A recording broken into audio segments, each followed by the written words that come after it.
Underwood, Wadsworth, Warren, Whit, Wharton, Wilcox, Wood, D, Wood, R, Woods, Yarborough.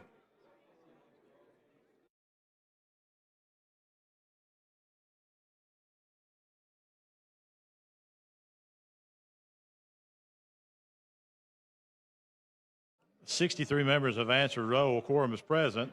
The House is ready to transact business." The chair recognizes the lady from Jefferson, Representative Vann, for a moment of personal privilege. Thank you, Mr. Speaker. Members, as you all may know, today is AKA Day at the Capitol. We want to begin this day by thanking Speaker Ledbetter for coming to bring greetings on behalf of the Alabama House of Representatives. At this time, I would like to acknowledge those members that are present of our great sorority: Representative Barbara Boyd, Representative Patrice Penny McClammy, Representative Rolanda Hollis. Senator Vivian Figures is not here, of course, in the upper chamber. Staff, Karen Cheeks and Teresa Evans. Senate staff, Sean Poole. And we have one of our esteemed security officers here, Renee Powell White, who is also a member of our sorority. And at this time, Mr. Speaker, we have a resolution. Clerk, see the resolution. Whereas Alpha Kappa Alpha Sorority Incorporated is the first intercollegiate historically African American sorority. It was founded on January 15, 1908 at Howard University in Washington, D.C. by a group of 16 students led by Ethel Hedgemon Lyle. The sorority was incorporated on January 29, 1913. And whereas the sorority is one of the nation's largest Greek letter organizations, having more than 350,000 members in 1,024 chapters in the United States of America and several other countries. The members share the bonds of sisterhood and are committed to servant leadership. And whereas the chapter's membership has included thousands of professional women who are dedicated public servants and graduates from universities throughout the United States, today chapter membership stands at 385, the largest in the chapter's history. And whereas over the course of the last century, Omicron Omega chapter has had a profound philanthropic impact on the greater Birmingham community, having donated over $1.5 million in charitable contributions to organizations such as the United Negro College Fund, National Association for the Advancement of Colored People, Miles College, the Sickle Cell Foundation of Central Alabama, March of Dimes, Dance Across Birmingham, and the American Heart Association. And whereas, additionally, Omicron Omega chapter has invested time and financial support to Birmingham children and their education. The members have spent thousands of hours volunteering in local schools, and the chapter has distributed over $500,000 in college scholarships to Birmingham area students. And whereas in 2001, Omicron Omega chapter established its philanthropic arm, the Cultural and Educational Advancement Foundation, to further its philanthropic impact on the Birmingham community.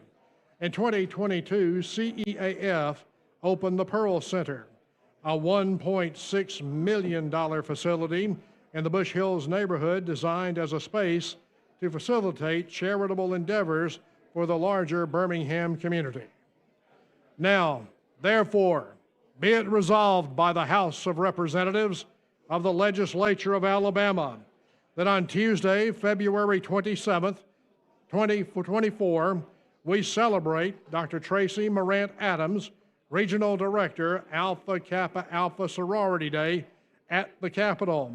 And we express sincere appreciation to the Omicron Omega chapter and to Dr. Adams for their continuing dedication to service to the community and to the great state of Alabama. We wish Alpha Kappa Alpha Sorority Incorporated continued success in all future endeavors.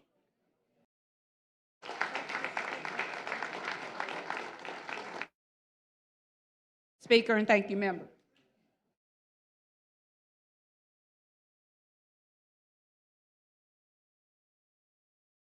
Chair thanks the lady. Chair recognizes the gentleman from Lee, Chairman Lovern.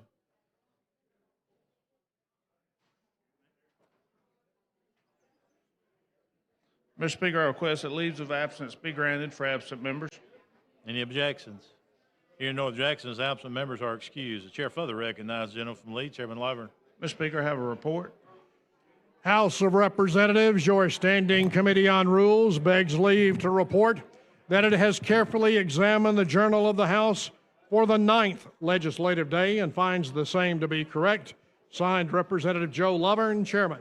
Mr. Speaker, I move that the reading of the journal at length for the 9th legislative day be dispensed with. Any objections?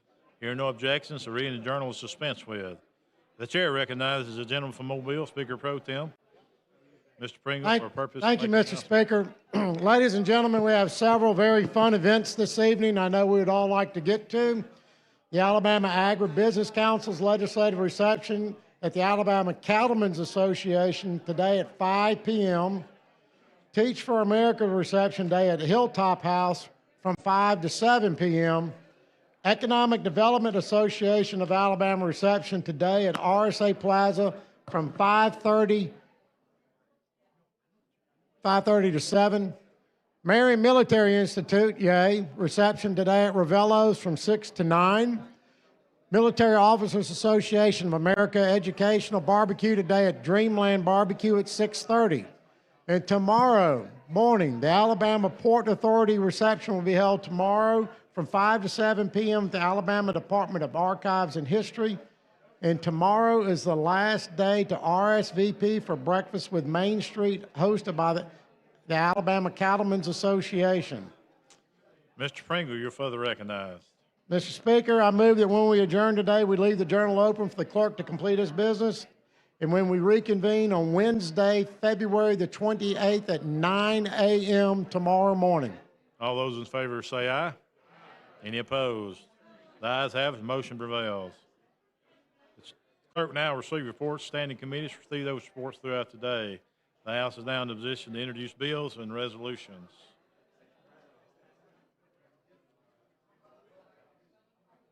The House now receive resolutions from the Committee on Rules. The clerk will read the first resolution.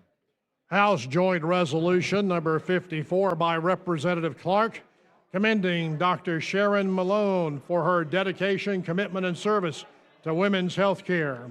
Senate Joint Resolution number 19 by Senator Albritton, celebrating and remembering the life of William Dudley Melton. Senate Joint Resolution number 20 by Senator Reed, recognizing and commending the National Conference of State Legislatures on its 50th anniversary in 2025. I move adoption. All those in favor of adoption of the resolution in mass say aye. Any opposed? The ayes have it. The resolutions are adopted. Clerk now will call the next resolution.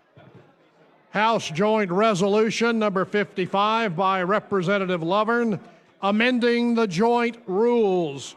I move adoption. All those in favor say aye. Any opposed? The ayes have it. The resolution is adopted.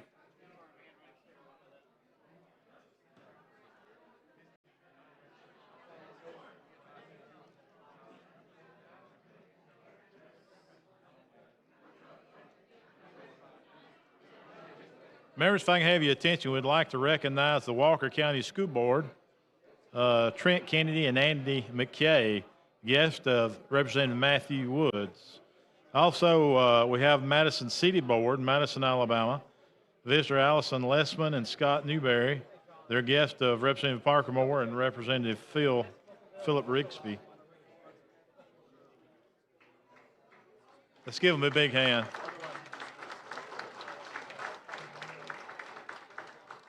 Also, we have school board members from District 6 through 9 and the chief school financial officers from across the state with the State School Board Association. Let's give them a big hand. Thank you for being with us today.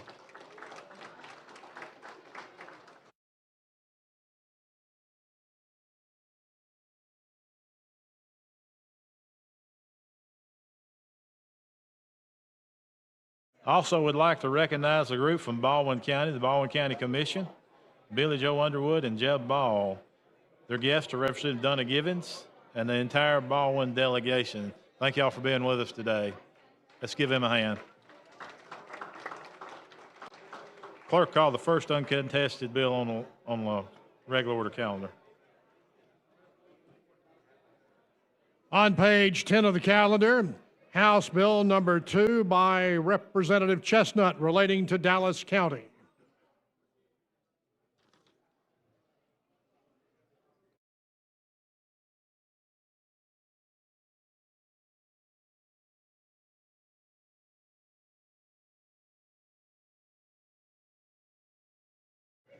Question for the body is the adoption of the BIR. Clerk will unlock the machine and the members will vote.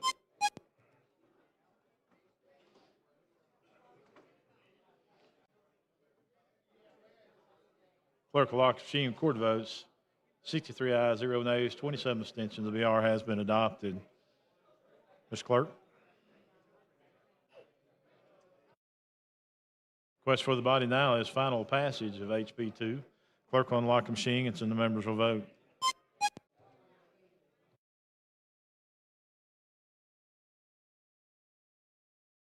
Clerk will lock the machine and record the votes. 36 ayes, 0 nays, 58 abstentions. HB 2 has passed. Clerk, call the next bill. On page 10 of the calendar, House Bill number 193 by Representative Warren relating to Macon County. Question for the body is adoption of the BIR. Clerk will unlock the machine and the members will vote.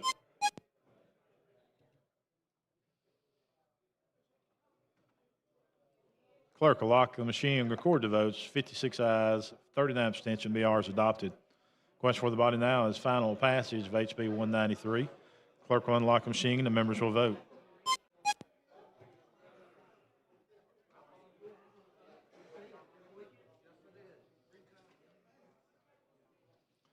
Clerk will lock the machine and record the vote. 17 ayes, 1 nay, 83 abstentions. HB 193 has passed.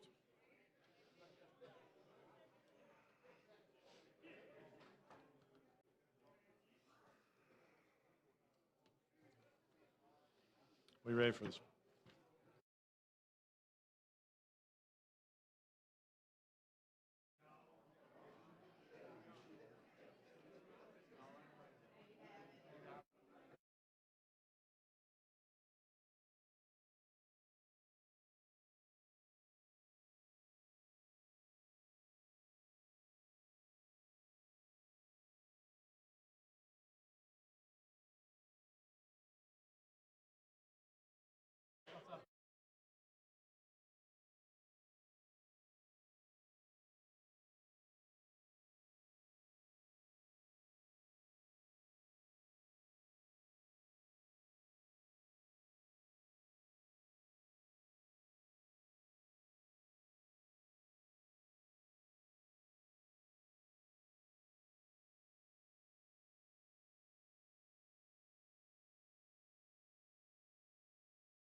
We have some more special guests from Chilton County. Commissioner of the Chair, Jimmy Hardy and Sylvia Singleton. Am I saying that right?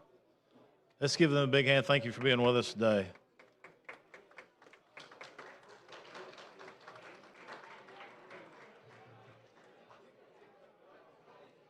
Chair recognizes the gentleman from Lee, Chairman Lovern. Mr. Speaker, I have a resolution. Clerk, see the resolution. House Resolution number 61 by the House Rules Committee, the special order calendar. Chairman Lovern, you're recognized. Move adoption.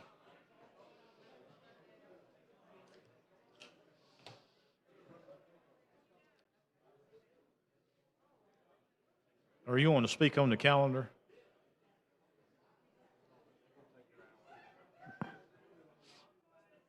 Chair recognizes the gentleman from Jefferson, Representative Rogers.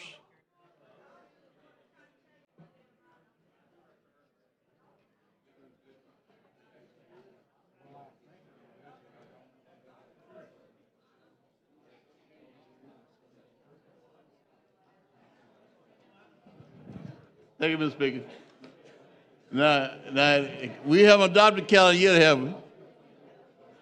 That's the motion I've made is to adopt. Yes, sir. Well, what I want to do is, I think the calendar kind of messed up a little bit, and I'm concerned about the calendar myself because you got the bill number 1 on the calendar that I'm totally opposed to, which probably don't mean nothing. Probably getting ran over.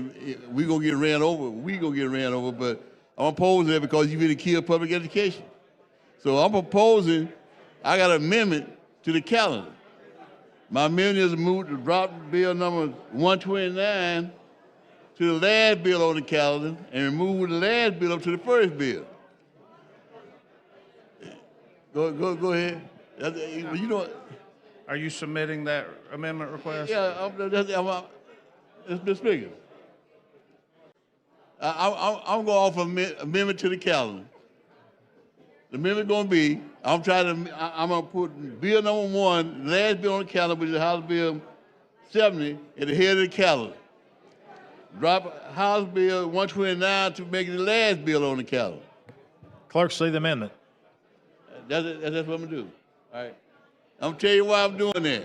Because of the fact that I really feel that you're finna do a detrimental disservice to education. I mean, it might look good on the surface, but every superintendent I know is called and said, you finna do us in.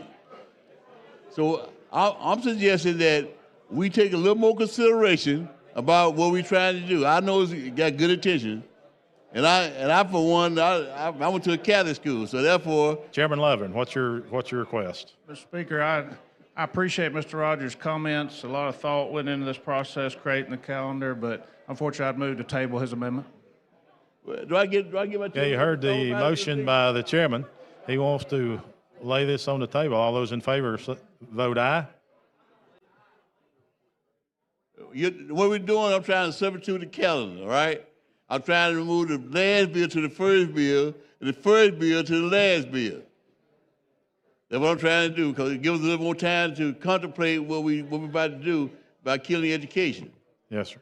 I think we understand that. Okay, I want to complete. Mr. Chairman, you've asked to lay it on the table. Yes, Question for the body now. If you want to lay this motion on the table, you vote aye. If you don't, vote no. Clerk unlock the machine and members will vote.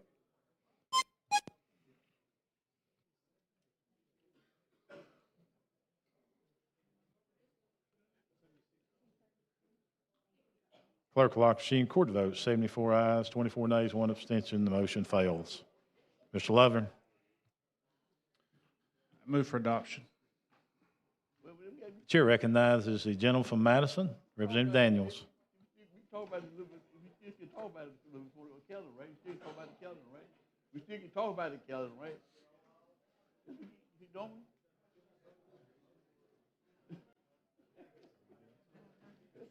Hey, I'm coming back. Somebody can start off with me, but they can talk about it. I move. Hey. Just hold it for a little while. You hold this thing.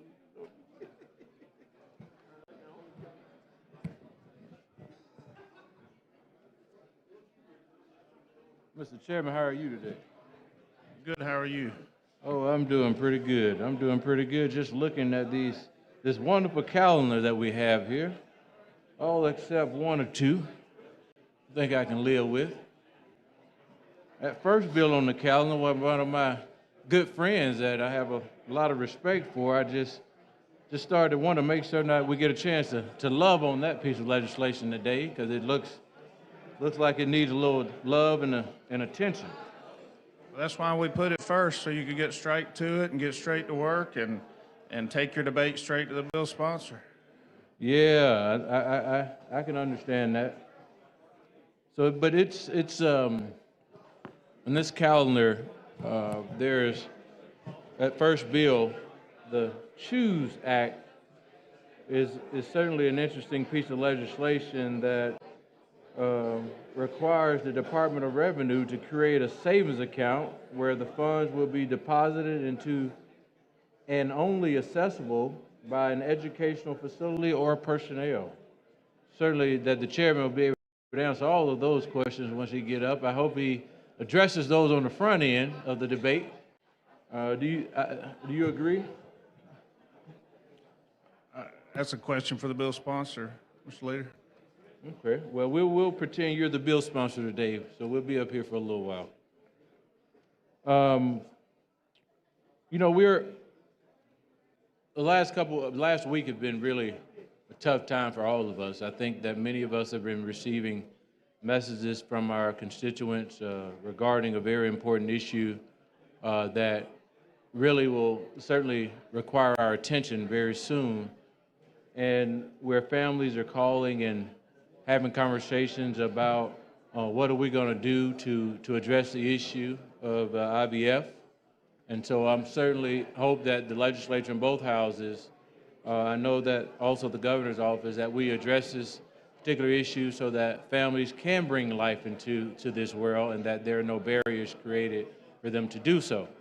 Also, I think that when we look at legislation and constitutional amendments that we pass, we got to take into account the unintended consequences that could be around these pieces of legislation.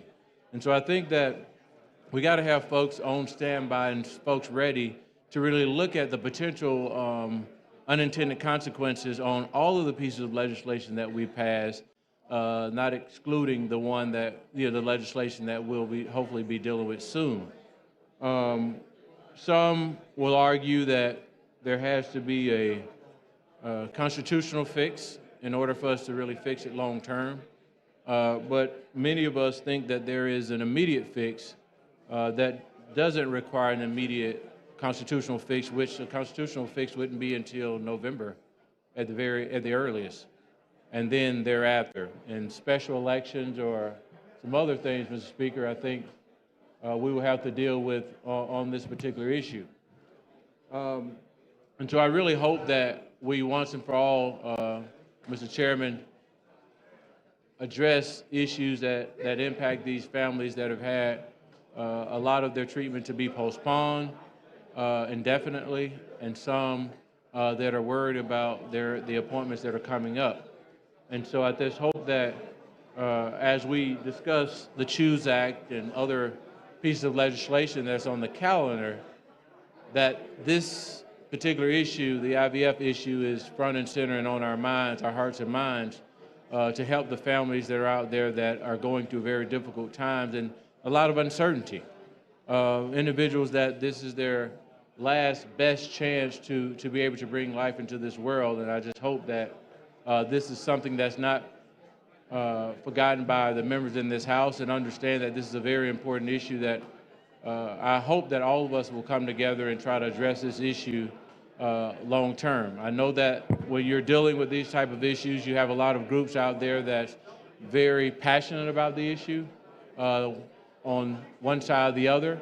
But I think that for the most part, we found that most people, especially Alabamians and folks across the country, are probably 84% is on the prevailing side of this issue, saying that we must do something and we must do something fairly quickly. And so I think, I hope that those individuals that may be in the 16% will come to the table and have honest conversation, have a conversation about being pro-life and wanting to make certain that we have these families have an opportunity to bring life into this world.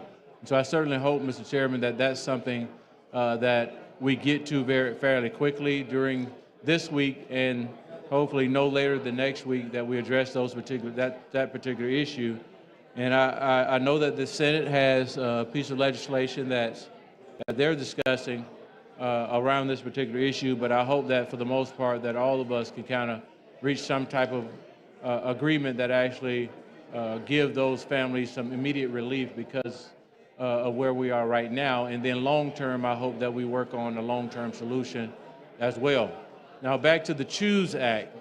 I have a lot of questions about that. I'll save the questions for the bill sponsors. I know that you're not the bill sponsor of the CHOOSE Act, but I'm looking forward to some very spirited debate around this particular issue, making certain that there are certain questions that are answered, and making certain that we understand that in this state, in particular, particularly certain parts of the state, there are many choices. Parents have choices to send their children to whatever school they deem necessary, but they may have to, it may require them to pay for it. But we also have choices of charter schools. We have choices of transferring students going to the school of their choosing if they're in a zone for a school that's considered an underperforming school. And so I think that there are a lot of opportunities out there that's already that talks about giving families a choice to send their children to the schools of their choice.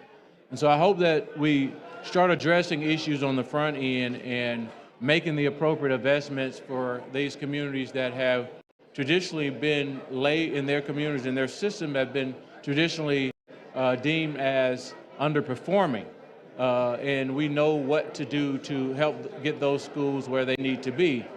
Some of it is beyond the education. There are many communities that don't have a really strong or, if any, early childhood education program within their community. And so when they start school, it's essentially be their first time actually attending school. And so many of us, and then probably include yourself, know that while we know that, taking the kids to grandma's house for a little while, that bananas and gun smoke doesn't teach them verbs and nouns or even the arithmetic.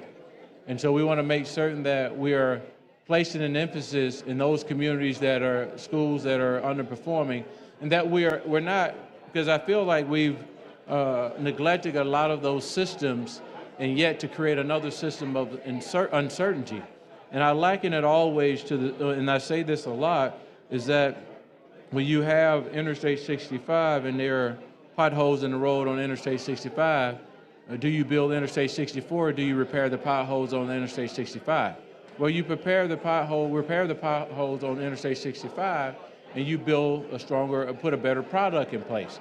And so I think that oftentimes we've not necessarily addressed the issue head on to make certain that we're pouring into these communities that don't necessarily have the resources or the infrastructure to be successful. And I hope that as the community colleges start focusing on workforce development, hopefully down to the middle school level, that as a state and as a body, we start addressing these particular issues on the front end so that we give and provide opportunity, a path for opportunity for the citizens of our state and for the families of our state, for the children of our state, and for the future of our state. It also making certain that we're focusing on retention. I know that the issue of the IVF is an issue that may have a direct impact on retaining families and attracting families to the state of Alabama. And these are just issues that we must address as we move forward long term. Gentleman's time has expired. Chair recognizes the gentleman from Marengo, Representative McCampbell.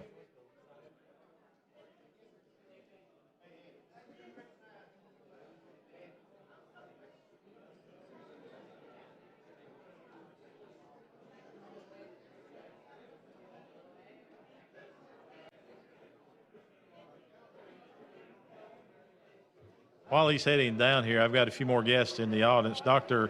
Babila Sellers and Yvette Tillman with AKA Society. Let's give them a big hand. They're the guests of Representative Van, McClammy, Boyd, and Hollis. Thank y'all for being with us today. Also, we have the Coleman County Commission, the County Administrator, County Economic Development, guest of Representative Randall Shedd, Corey Harbison, and Tim Wadsworth.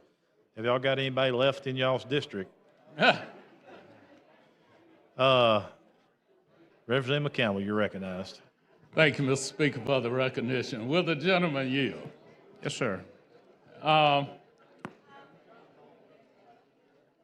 We got a very good special order calendar. I looked at it, and there's one of real interest to me on the back here, House Bill 70. I think that's a pretty good bill, don't you? It's on the calendar. So If it's on the calendar, it's a pretty good bill. it's worth debate, and that's what's here. And appreciate you bringing the legislation for debate. Okay, and it made it all the way to the last bill on the calendar, but you know, I was just trying to see.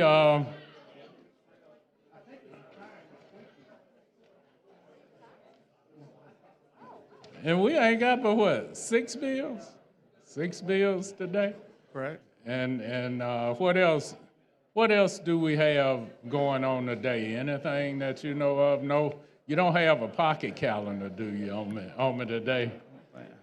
I don't think so, no, sir. You don't think so? So this calendar put together with some good legislation that's ready to be debated with the bill sponsors. It says some good legislation on it.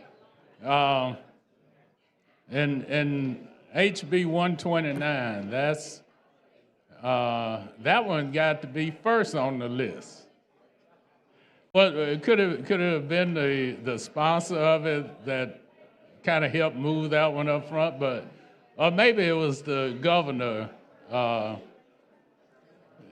did they get theirs in before I did? I think every bill on here is worthy of a debate by the members of this chamber, and you know, if you don't think 70 should have been on there, you know, it could have told me earlier, or but I'm well, but I just said 70 looked like a real good bill to me. That's what I just said. How did you misinterpret? You know, that 70 was a good-looking bill. How did you? I'm just trying to figure that out. And you know, I was thinking it was probably worthy of being the first one. It was so good, but I see it didn't quite make it there. It made it to the last one. So you know, that makes me feel some kind of way about that bill. Don't you? Can you understand what I'm saying? It's if it's as good a bill as you know, matter of fact, it's a board bill. It's a board association bill that you know, try to help our boards be a little more responsive to the needs of the citizens that we are serving. So that's a pretty good bill. That second bill, I think that's one that we probably need to be able to get to also, because we've got some swatting and all these other things that are going on in the nation nowadays, and people calling in and having folks to get all upset and telling lies and things of that nature. So I think we need to address that one. That first one on there, though, I'm trying to figure out. And I do plan on asking the sponsor, you know, some of the questions regarding it, but I'm trying to figure it out there. Because it has to do with opportunity for our students' education, creating hope and opportunity for our students' education. That's the CHOOSE bill, right? That's that one? That's the CHOOSE Act of 2024.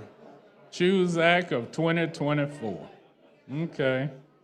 And then the House Bill 126, that fire protection personnel and emergency medical service personnel, annual training related to individuals with sensory needs and certain disabilities required. I think that's going to be good for our community as we start looking at how our first responders are able to help the people out in the community and recognize issues that may be, you know, a little different. So I think that's going to be a pretty good bill.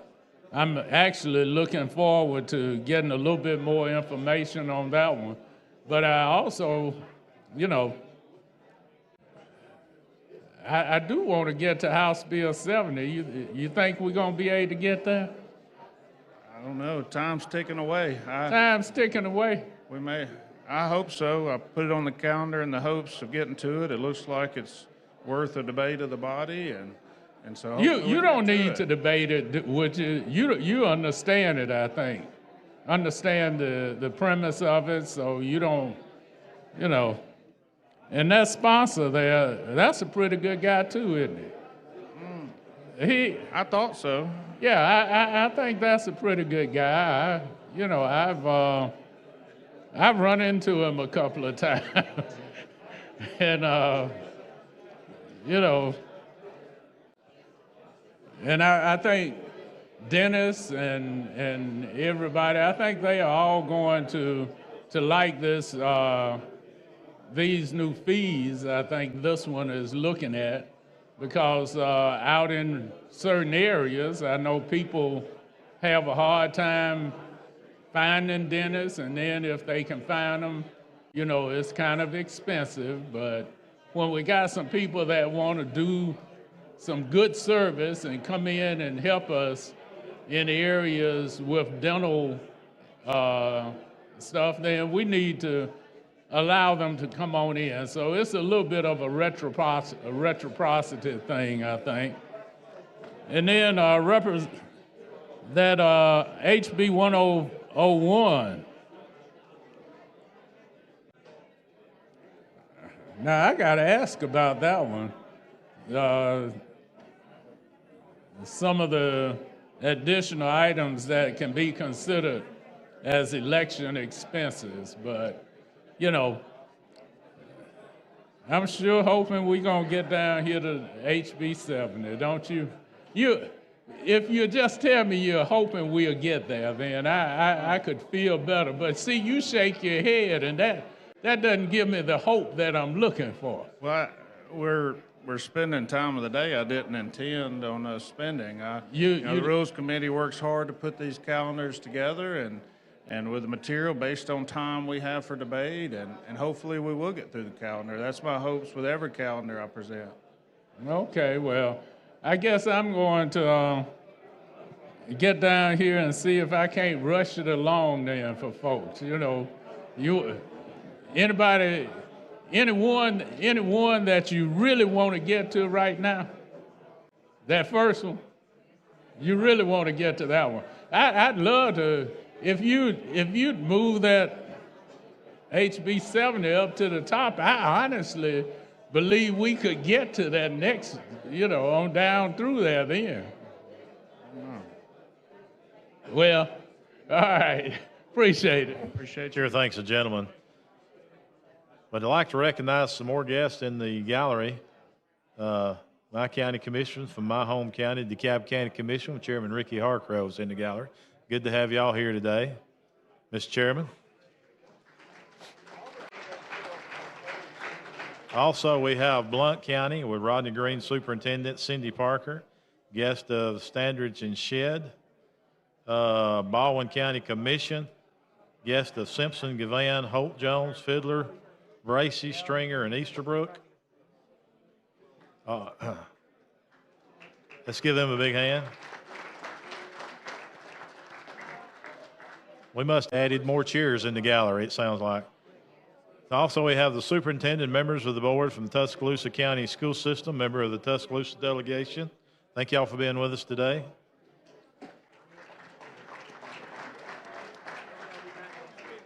I also have Lamar County Commission and Haleyville Board of Education, guest of Representative Tracy Estes. Let's give them a hand. Thank y'all for being with us today.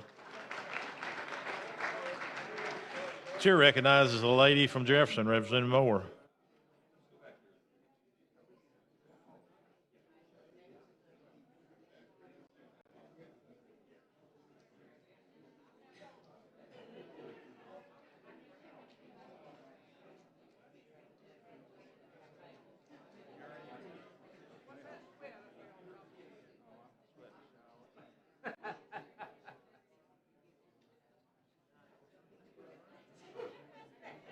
Thank you, Mr. Speaker. Gentleman, you yield. Yes, ma'am.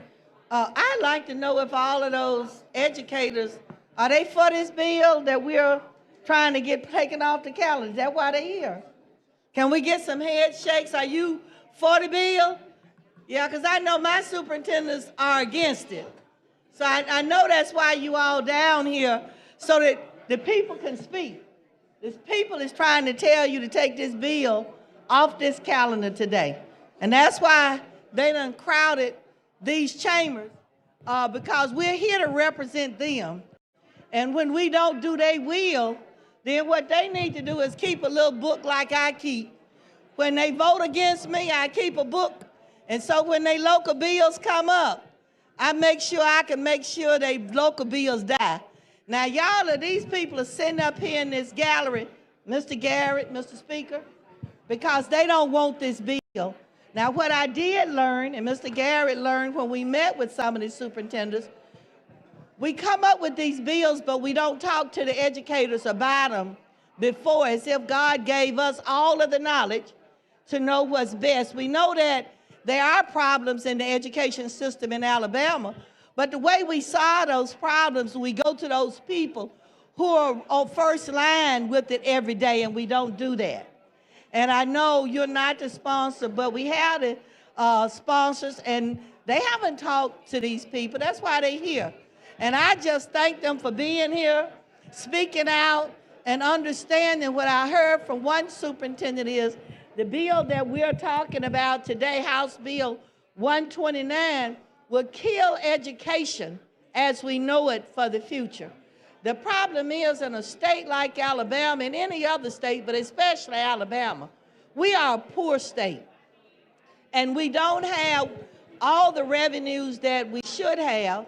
And every time we send $1 to Washington, in order for this state to flourish and to be maintained, Washington sends us back about $3.80 for every dollar, which proves that it's going to be difficult in the future for us to operate all these several school districts and systems off of one pot of money. We're giving monies to private schools, we're giving money to charter schools, we're giving money to virtual education, we're giving money to homeschooling and everything else. We don't have that money, that amount of money to sustain the state of Alabama. The state of Alabama's constitution, like most states' constitution, created one public school education for all of its citizens. I, along with many other people sitting in the gallery, who are the citizens, who are the people who vote to elect us, and y'all gonna find some truths out today, because if this bill come up, all these people that came and asked you to vote for them, that they were gonna serve you, but instead they're gonna serve a party, and if their party tells them to destroy public school education as we know it, that is what they're going to do. So in a few years, election will come back. It comes around every 4 years. Look at them. When they vote, you see the names up here? Write your representative's name down. If the light is red, they voted no. If it is green, they voted yes to kill you and public school education.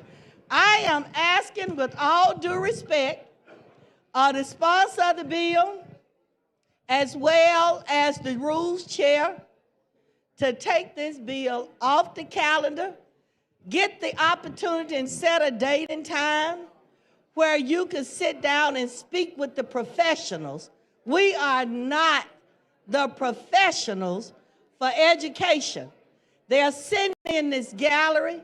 They are the ones we need to talk about before we take another penny out of the Education Trust Fund.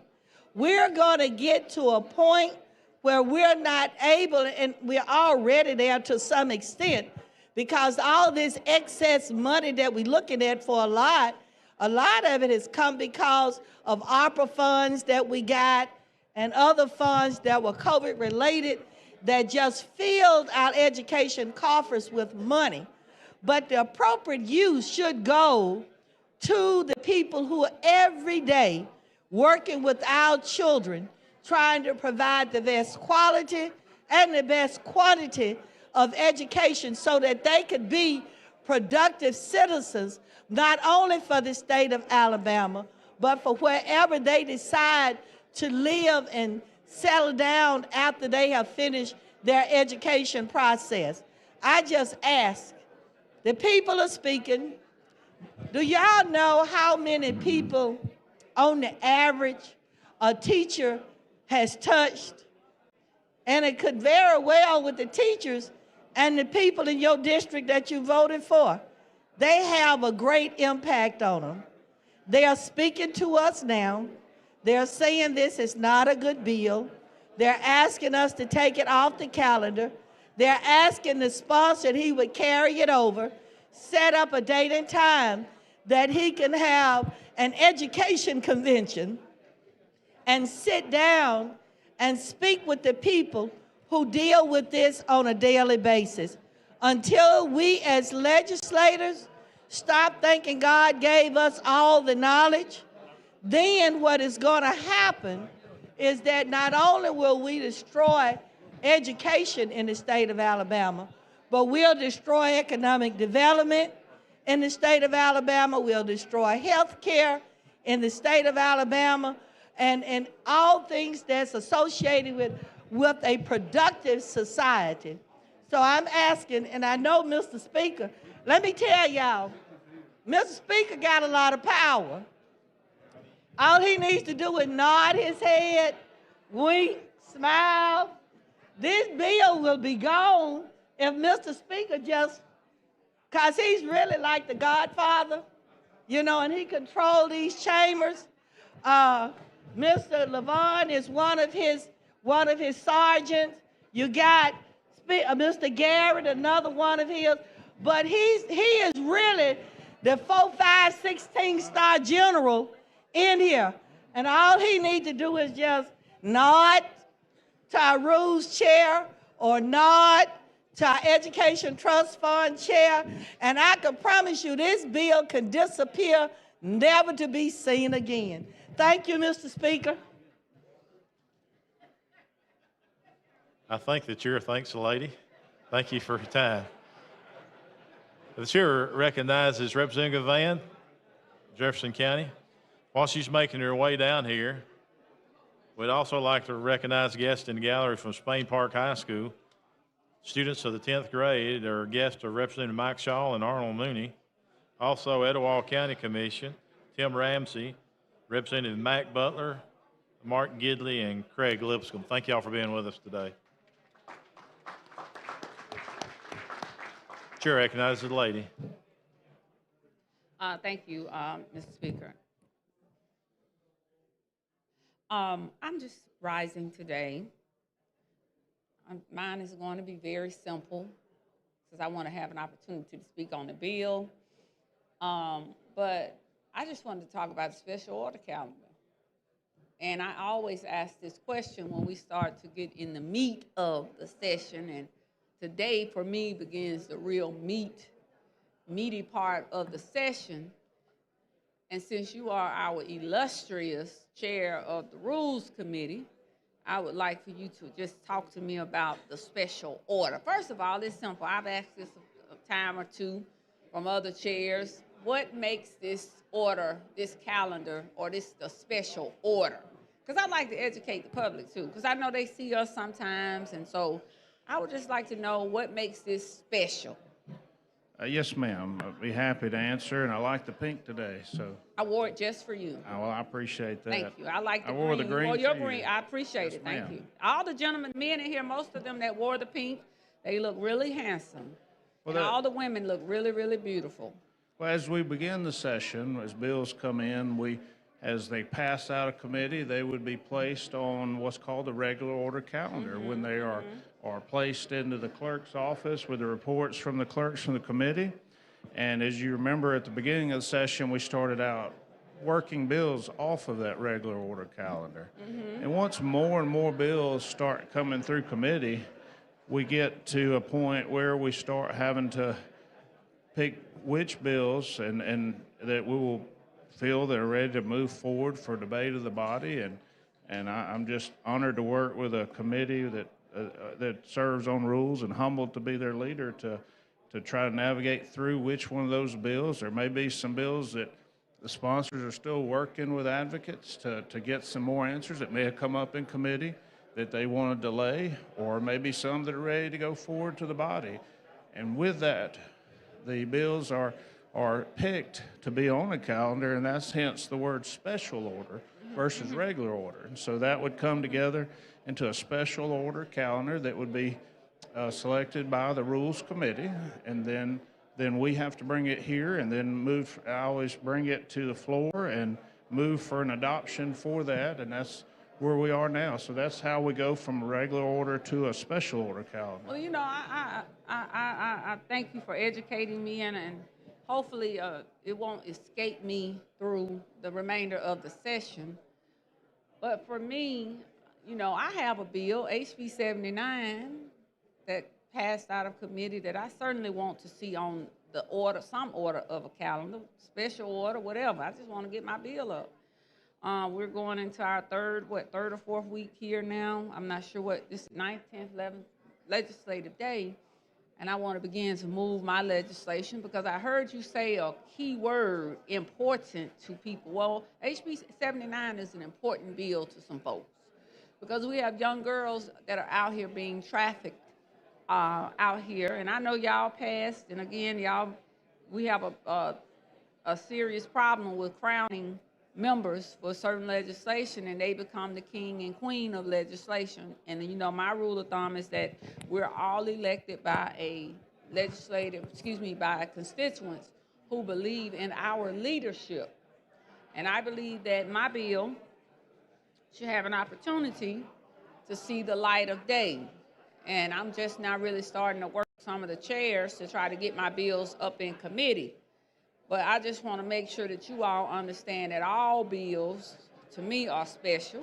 If they're special enough for you to sponsor, because I've been hearing a lot of folks talk about they pass bills and X amount of bills in X amount of time, and passing bills here in the legislature is, you know, and I think I even shared, and I got a little attitude back, but I don't care.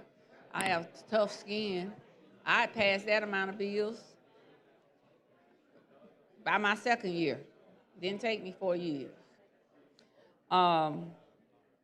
So I just want to get my legislation up.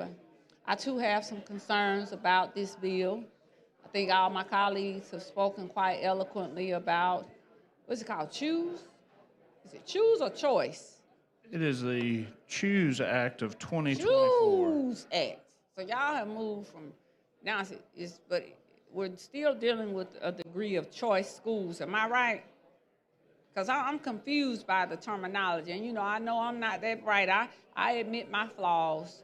That I know, and that I don't, I'm not ashamed to ask. So I hear this becoming a theme, choose. And I think my colleague referenced the superintendents in the chamber. Sometimes the superintendents, though, I don't know, one day they are for something, they're not, I don't know. I can't really judge by the position they took when Representative Moore raised their hand, and, you know, they typically stand with the Republican Party. So it's not a very uncomfortable set of circumstances in the end, but, you know, they do say they represent a school board base, and I'm assuming that they do. I love my superintendents, especially in the Birmingham area. They've been very nice to me. Dr. Gonsolin and Dr. Sullivan. I've always believed, that superintendents should be homegrown. They should be from the state of Alabama. They should be in close proximity from the schools they represent.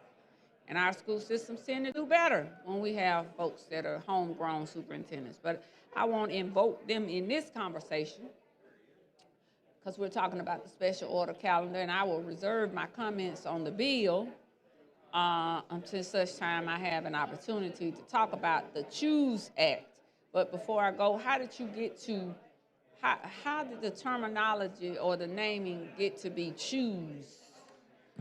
that'd have to be a question for the bill sponsor. I think it's Now, you what's just called an said- acronym. Is that correct terminology? Where I it don't- took the title and turned it into a word, or So what's they the took a word and acronym? turned it into a title. So I'd You have said to it defer is to the an sponsor. acronym? I think that's the right word to use. So Yeah, you're a very learned person. And make sure y'all hear me saying learned, because every time I've said the word learned in here, somebody says that I called them a lie. But I said learned. So that is correct, an acronym, but I didn't know it was an acronym. I guess I need to go back and study. I've been slipping on my studying of these bills for some time. This session, I got to get back into the stride and moving groove of things, you know. So I appreciate the opportunity to talk with you about the special order calendar in the choose bill. So I'm going to take my seat and I'm going to look up what that word means. And hopefully who's the sponsor of that bill again? that'd be Chairman Garrett from Jefferson. The chairman, Representative Garrett. Sergeant Garrett from Jefferson. So, Oh, Representative Garrett. I got to be nice to him because his wife is in the audience. And I've told him they give me my life because they go on all these fabulous trips and they have the grandbabies now. And he keeps us all enthused on Facebook. And we sit at home and say, Lord, we wish we could be Representative Garrett and his beautiful bride. And as they travel about, they're living their best lives. Absolutely. Danny said, absolutely. That's right. That's right. So I got to be a little bit nicer since it's him. And I know we have some issues from Jefferson coming up, but I do have some concerns about the legislation. And I want to find out more about the Choose Act. But I will say I'm just not in support of taking out one penny, not one dime, not one iota of a crumb from public schools for the purpose of funding what I consider to be private schools. And they are private schools. However you want to look at it, because everybody can't go to them. Birmingham is down almost 5,000 students just going to school. We need to pass some more legislation to help get these children back in school. And hopefully I'll get a chance to talk after my 19 seconds are up, since I was quite mild with you. And I'll get a reprieve to be able to come back up and talk about this bill and keep the people informed that do listen to me, because there are some that do listen every now and then. Thank you for the opportunity. Chair thanks the lady. Chair recognizes the gentleman from Jefferson, Representative Rogers. While he's making his way down here, let's recognize the Madison County Commissioner, Tom Brandon, guest of Witt, Reynolds, Wharton, and Hall. Let's give them a big hand. Also with us today is members of the Marshall County Board of Education, Tony Simmons, and you're a guest of Representative Brock Cobbin. Thank you for being with us today.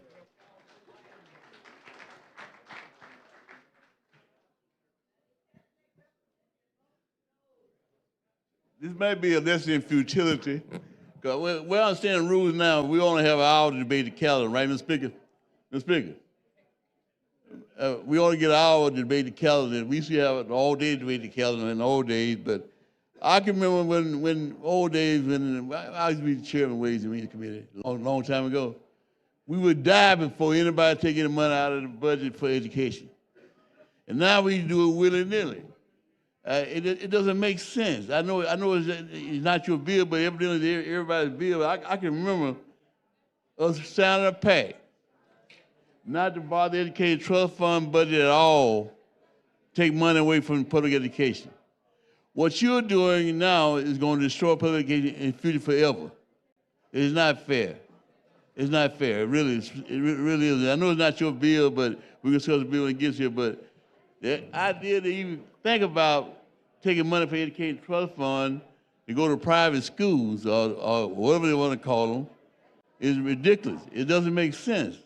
It's called public education for a reason.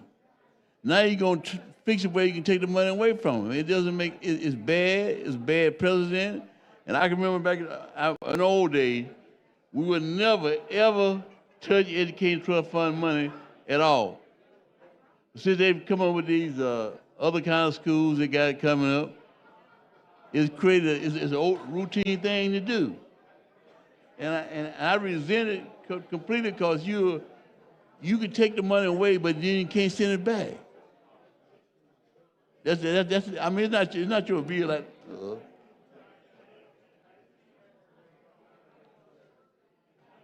it's not your bill, I know, but the president being said is wrong. We used to, when he passed a tax exemption, money come out of the education trust fund. Now it's routine. And I guess I've been here a little too long. But I've seen now it being totally eroded. And it's bad. What you're going to do to public education is uncalled for. It's not you. Because I'm blaming you because you put it on the calendar. I mean, this bill should never saw the light of day. I mean, I guess back in the old days, it would never saw the light of day. Because the sacred cow was public education. And we didn't touch it.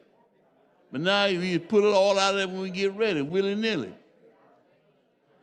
And I know if you got an ounce of common sense, compassion, see what happens once you take the money out, you can't send it back.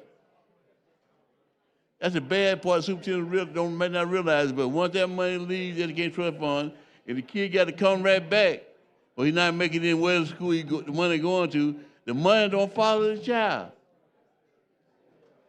I know you don't realize that because it's not your bill, but once that money comes out of the education trust fund budget, it's gone. The child might fail at one of those charter schools or whatever school it's going to be, but the school failed, the child failed, but the money stays where it is. It doesn't follow the child. And what we about to do right now is almost a sacrilege for the education trust fund is concerned. I guess we'll always fight hard to make sure that education fund. We already about the what we rank in the state United for education about 38 or 40, 45, 45 something, 48. Out of all the states, we almost last, right? Well, some areas were higher than others. Some areas we're still working on, certainly. And then we're going to sit here and raise the education trust fund for charter schools. That's what it boils down to. We're raising that for charter schools, and then you're going to ask the superintendent to do a good job. But there are no dollars there. It takes dollars to do education, do research. But you're going to raise the education trust fund budget. I'm looking at Curtis Travis. Curtis Travis, remember when they would fight hard to maintain every dollar he could in the education trust fund budget? We fought hard for that. But now it seems to be routine. Just go ahead and pass the tax exemption. Go ahead and do it. Take the money. It don't make any difference. That's wrong.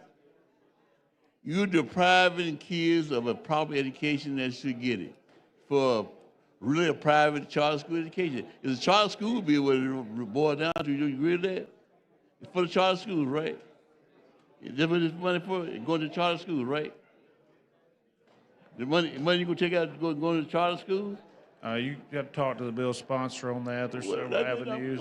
Come on, Mr. Chairman. You know where the money's going to go. Well, I'm just. my I business never is just thought. a calendar. Hey, you gonna make me think you don't know what's going on. And I know you, Bill. I know you're a smarter man than that. I know you're very, very intellect and very intuitive, and you know what's going to happen. And I'm not going to let you tell me you don't know what's going to happen. Well, I know you're better than that.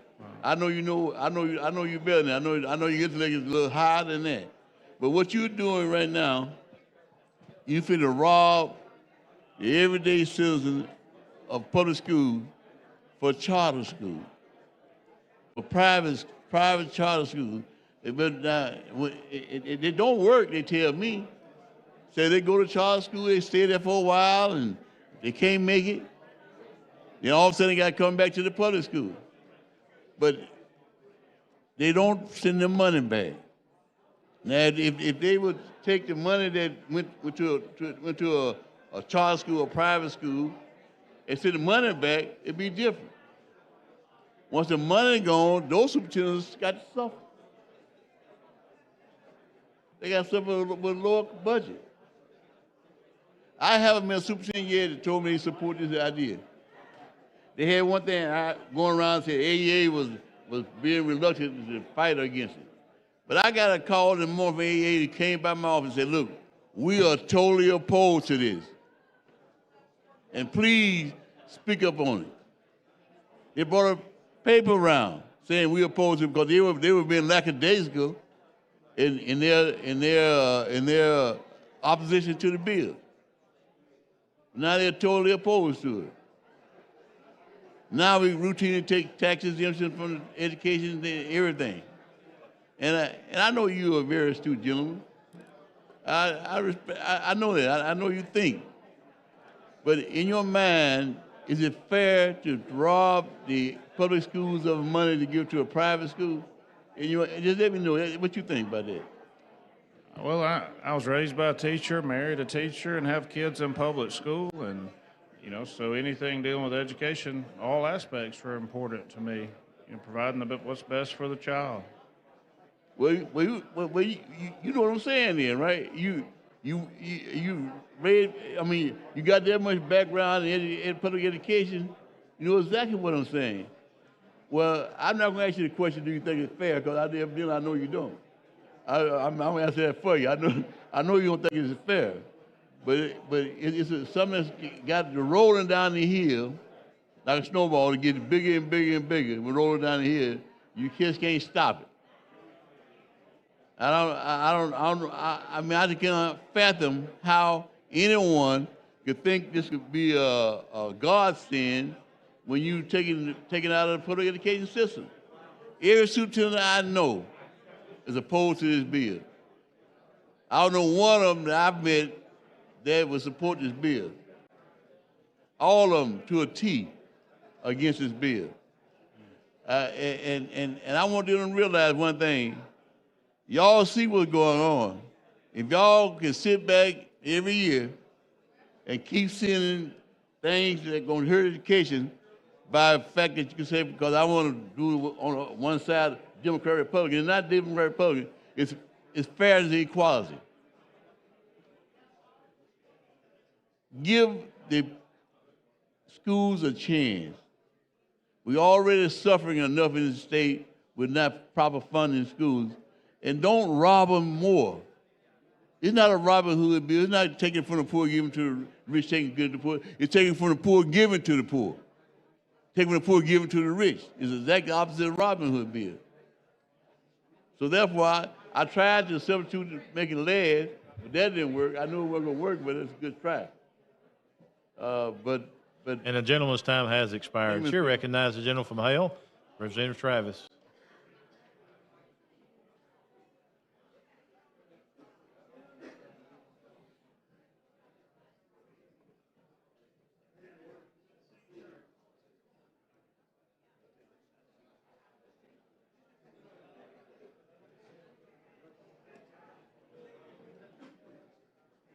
Thank you, Mr. Speaker. Will the gentleman yield? Yes, sir. The reason that I know it's being new down here and everything, but dealing with the calendar, House Bill 129 is the bill what everybody's focusing on. And I would tell you, for me, it's a personal issue. And the reason it's a personal issue is that I went to school in Hale County, Alabama. I went to Akron Elementary School when I started in 1966. That was the first year that it was court-ordered desegregation. I could not go to be integrated into the other school until 1971, when another federal court order went into place that required the Hale County school system to integrate. At that time, they took 6 students, deemed the 6 best performing students at the school, and I was one of them, to partially integrate the school system. At that time, a lot of people created the academies, Warrior Academy in Greene County and Southern Academy in Hale County. These were private schools designed and created only for the reasons to keep integration from occurring, that white students would have a school to go for. And the issue that bothers me so hard about this thing is that there's an old saying, history tends to repeat itself. But it's not that history tends to repeat itself, but people tend to repeat history. And because of that, you know, I'm just really worried, is looking forward, because they said things go in a cycle and all, is that are we creating an environment by taking tax dollars and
is that they're pulling the best students out of public schools and leaving the students, having people qualified and educated and workforce development to make sure that we can recruit industry and bring folks and create and train and have people here.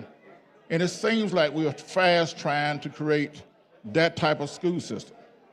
You and I know if we pull $500 million out of the school systems, or even if it's just $100 million out of the school systems, that's $100 million or $500 million or whatever the number in between that we can't utilize to help advance. We're not in our areas. We got low ad valorem tax. You know, there are no way, you know, that valorem tax will be increased. We got large timberland holders and farmlands and stuff like that. So it's, you know, we got the Current Use Act, so it's not going to be merged. And I know some of the very folks now talking about trying to cut. But I'm just wondering, you know, how are we going to continue to support public education? Because, hey, I would not be standing here today if it not had been for the public education exposure. You know, I wouldn't be able to stand here today if I didn't have teachers who thought that when they trained and made sure that I was excelling and exceeding and doing good enough that I could be chosen as one of the 6 kids to help go partially integrate the school system.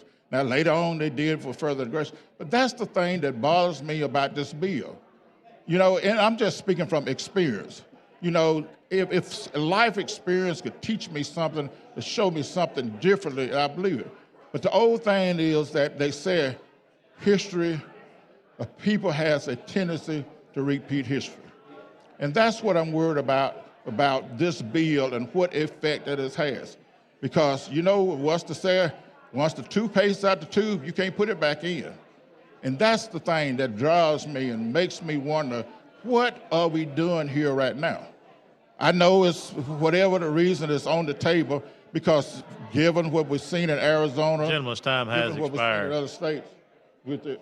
Question for the body now is adoption of the special order calendar. All those in favor say aye. Any opposed, no. It is adopted. Clerk, call first bill on special order calendar. On page 9 of the calendar, House Bill number 129 was substituted by Representative Garrett relating to education savings accounts. Chair recognizes the lady from Morgan, Chairwoman Collins.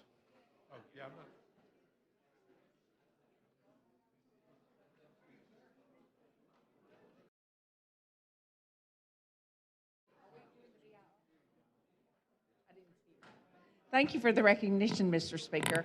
I know the sponsor's been very busy because he's been working on this bill for so long and trying to do all the things. I think my favorite quote by the sponsor was at the first day of session saying, if you are not for school choice, this is your bill. And if you are for school choice, this is your bill.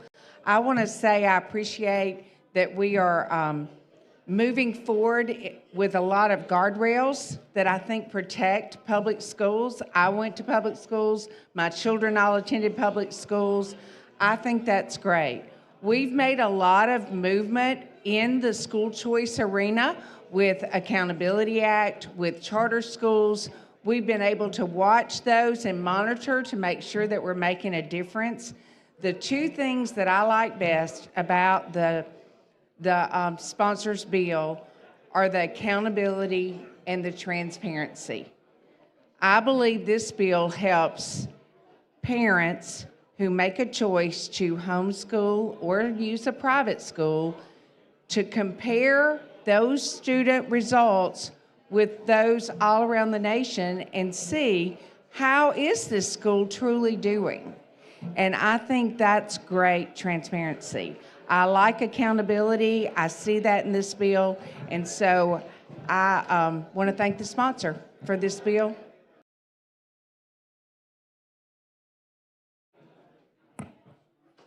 Chair thanks the lady. Chair recognizes the gentleman from Elmore, Representative Stubbs.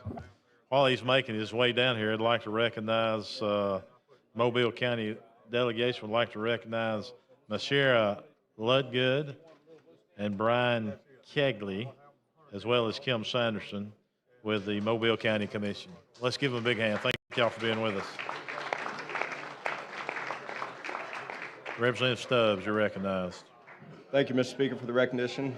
I want to stand before the body and acknowledge the fact that school choice has not always been one of the priorities for me. It has been something that I have grown accustomed to learning about over the last 12 months. I spent some time in Texas at a conference, and I learned a lot about school choice. I went with an open mind and a willingness to learn about what school choice means and how it can impact people. And then I reflected on myself and my family with 4 children, all of whom have different needs, different desires. We as a family have made many sacrifices over the years. We've had children in public school, homeschool, and private school. And we've been willing and able to do that, and we've seen the benefits of that for our children. Specifically, I think as we try to identify who will benefit from this and how our state will benefit, I think we need to consider our taxpayer dollars are investments. And as we invest these dollars, we need to be looking at outcomes. And I believe that this CHOOSE Act gives us an opportunity not only to see tremendous outcomes from our taxpayer investments, but also, and I think is perhaps more important, is that we will see the workforce improve, we will see opportunities for children improve. And in my family, I've seen my children firsthand, when they love school or where they're going, they thrive.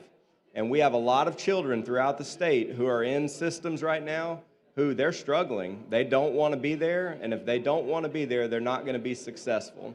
So I appreciate the CHOOSE Act. I appreciate all the work that's been put into this and all the willingness you've had to educate everyone and to provide everyone with opportunities to know and understand the ins and outs of this bill. So thank you. Thank you, Mr. Speaker. Chair thanks the gentleman. Chair recognizes the lady from Mobile, Representative Drummond, be the third person to speak on the BR.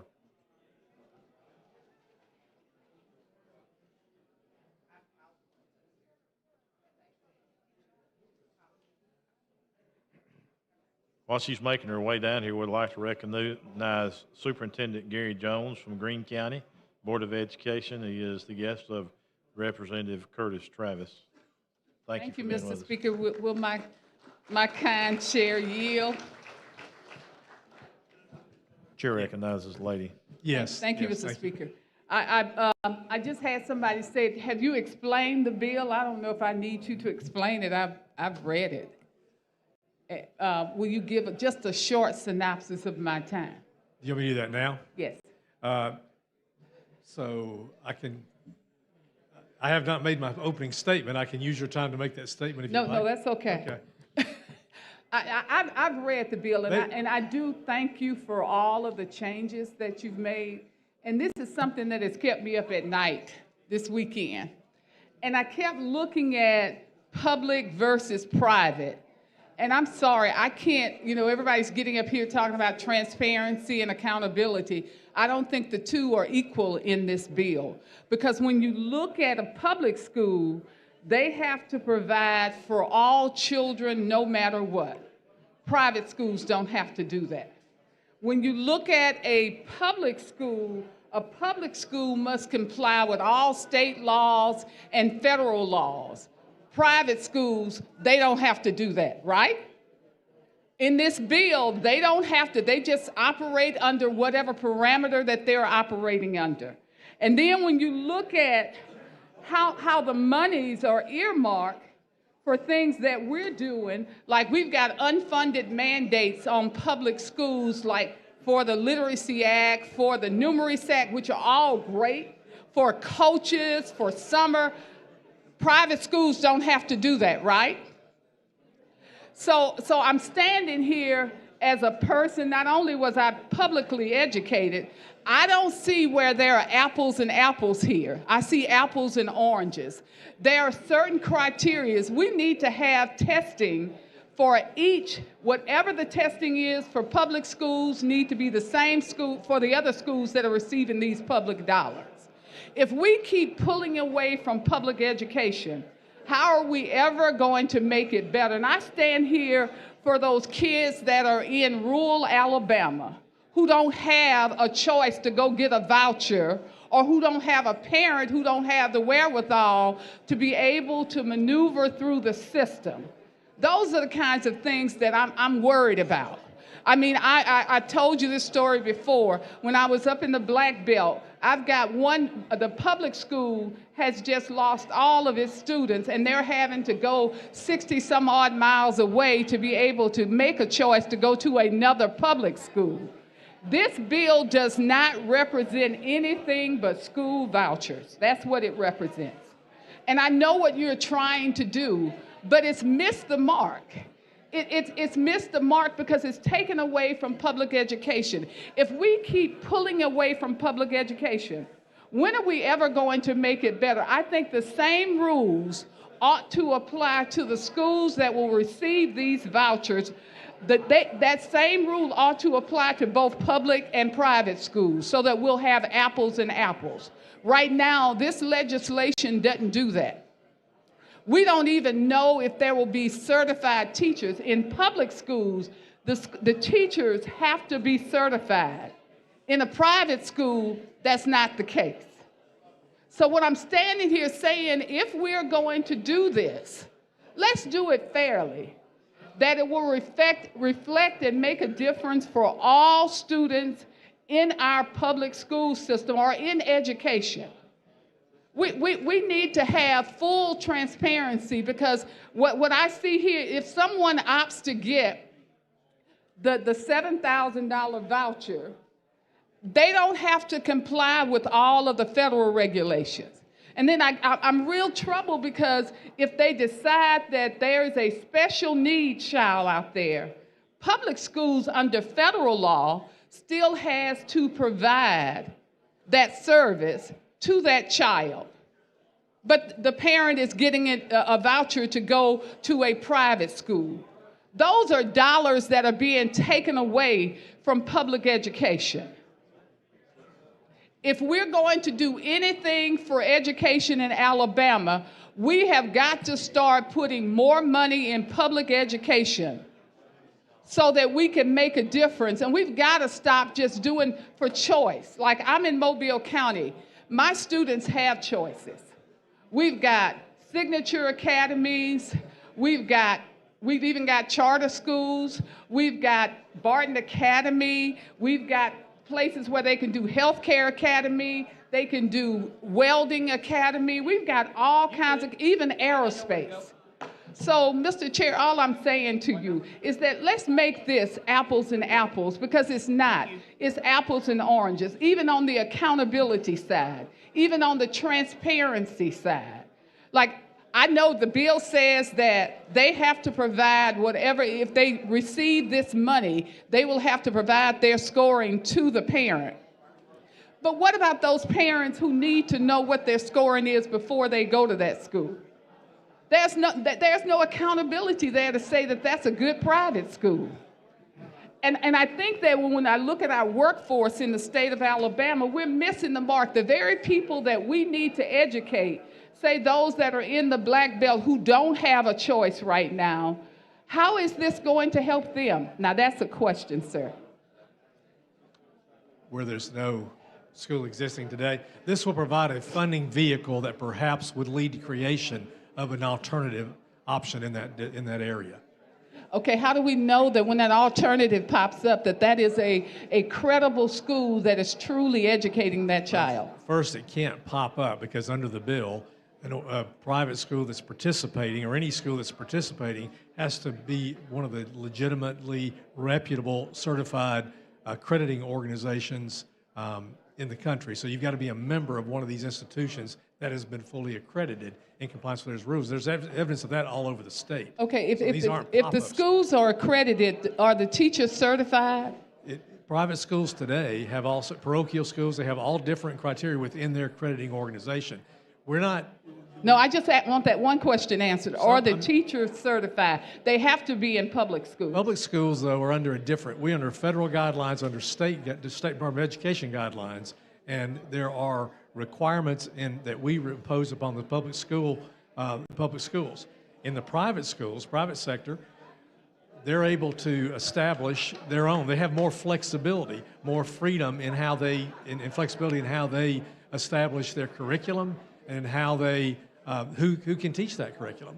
So I think that they may or may not be certified teachers that will be teaching us. They may or may not be certified teachers, but if you're a private school getting tuition, you're probably also would not be on a failing school list. So I think you're probably having results and performance, and the market is saying that you are providing the educational need for my child.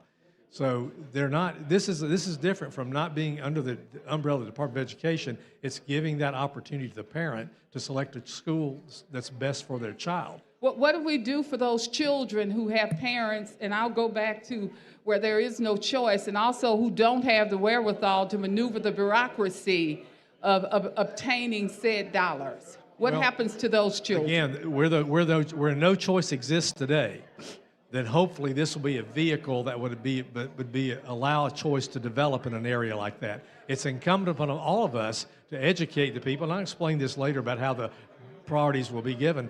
But there are many places today in your area, my area, where immediately their students could go to a better environment for them. It may be another public school, maybe just across in a different zone. So we're focused on those that don't have the opportunity, and we need to focus on that.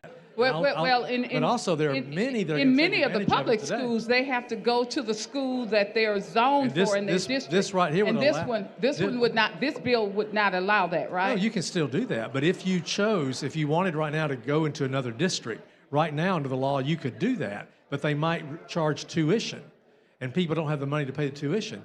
This would provide a vehicle for someone who's in a system where, for a variety of reasons, it'd be best for their child to be in another school. They could go there and perhaps provide the tuition. So this allows transfers within public schools. That would happen in your and my districts. Okay, I got one other question, and I'll let you answer it when I come back. And I want to know where else in the country, using data, that school choice vouchers have been affected. And the lady's time has expired.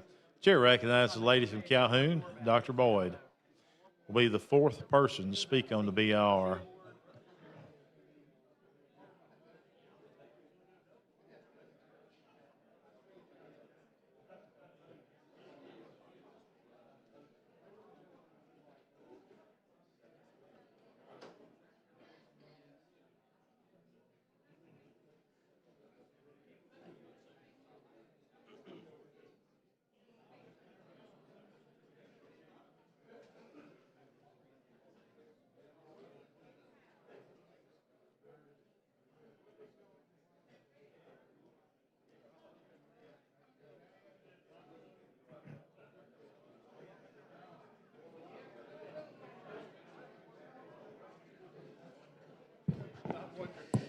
Thank you, Mr. Speaker, for the recognition.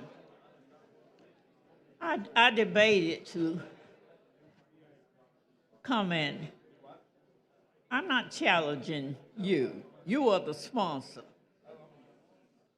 My comments are about the system of education. As long as I can remember, and I'm a product of public schools, if they had that back then, we wouldn't have had a choice. I would have mixed that up. I see figures here, and I want you to explain to me a little bit about 2005, 2006, 2007 school years. This will deal with families of income up to 300% of the federal poverty level and 90% of adjusted gross income for a family. Who fit?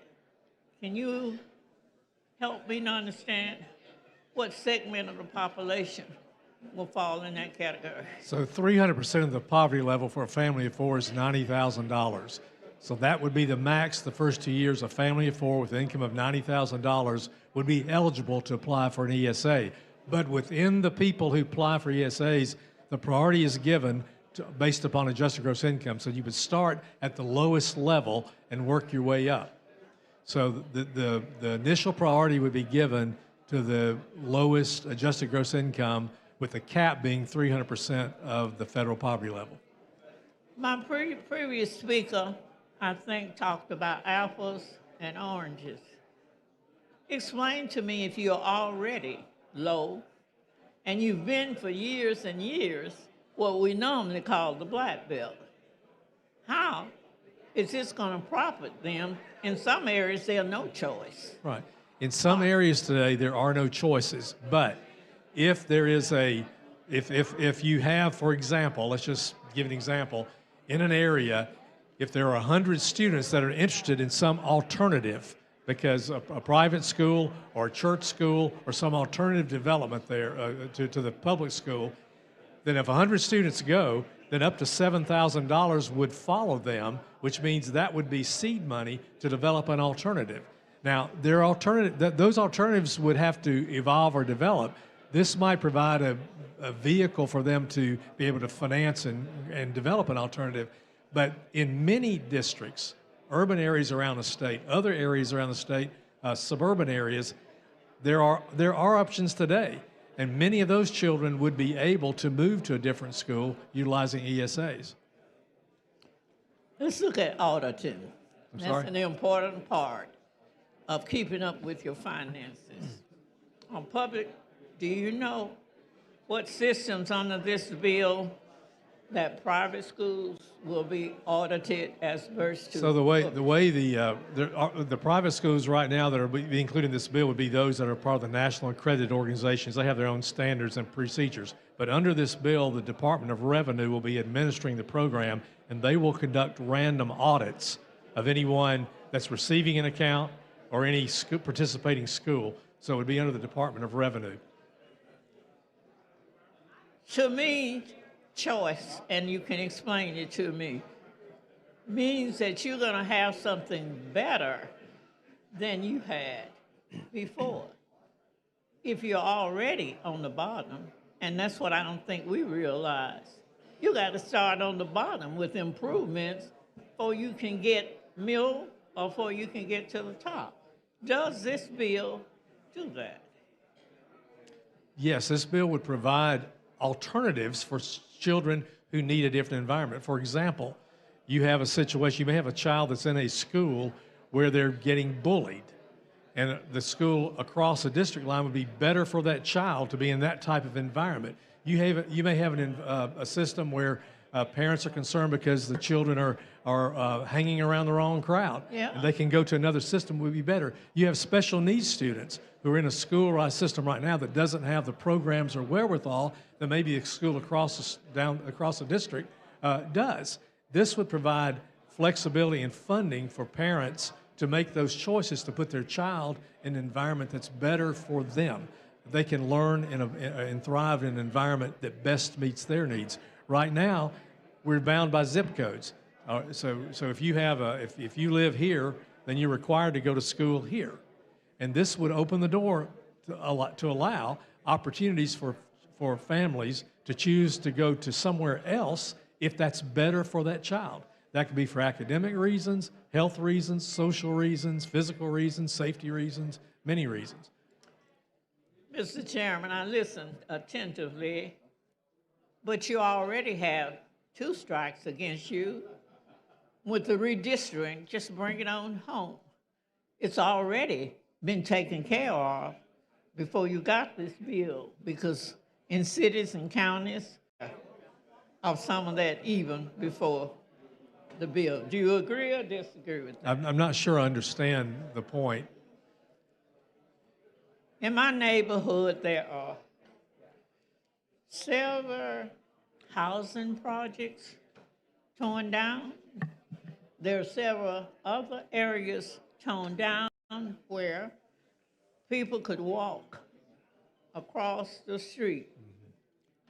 In the redistricting process, that has made it more difficult for them. And they have been taken and put in areas where there will not be any influence in the system.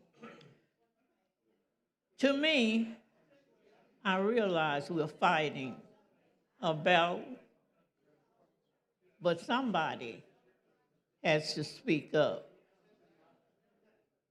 And that's what we are trying to do. We know we won't win this war or battle, but some future child who comes after us, we would hope, would remember what some representative said. That would make a difference. And sometimes even you standing there and me standing there, that's not really our true belief. And I'm gonna sit down before I get in trouble, because sometimes we are doing what we have to do to stay on committees and to do other stuff.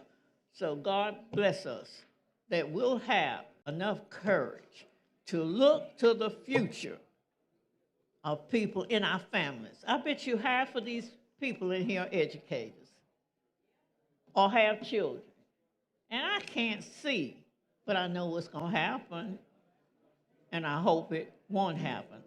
And if it does happen, I hope that God Almighty will look down on us and we will acknowledge the mistake we are opening by opening up the floodgates of funding for public.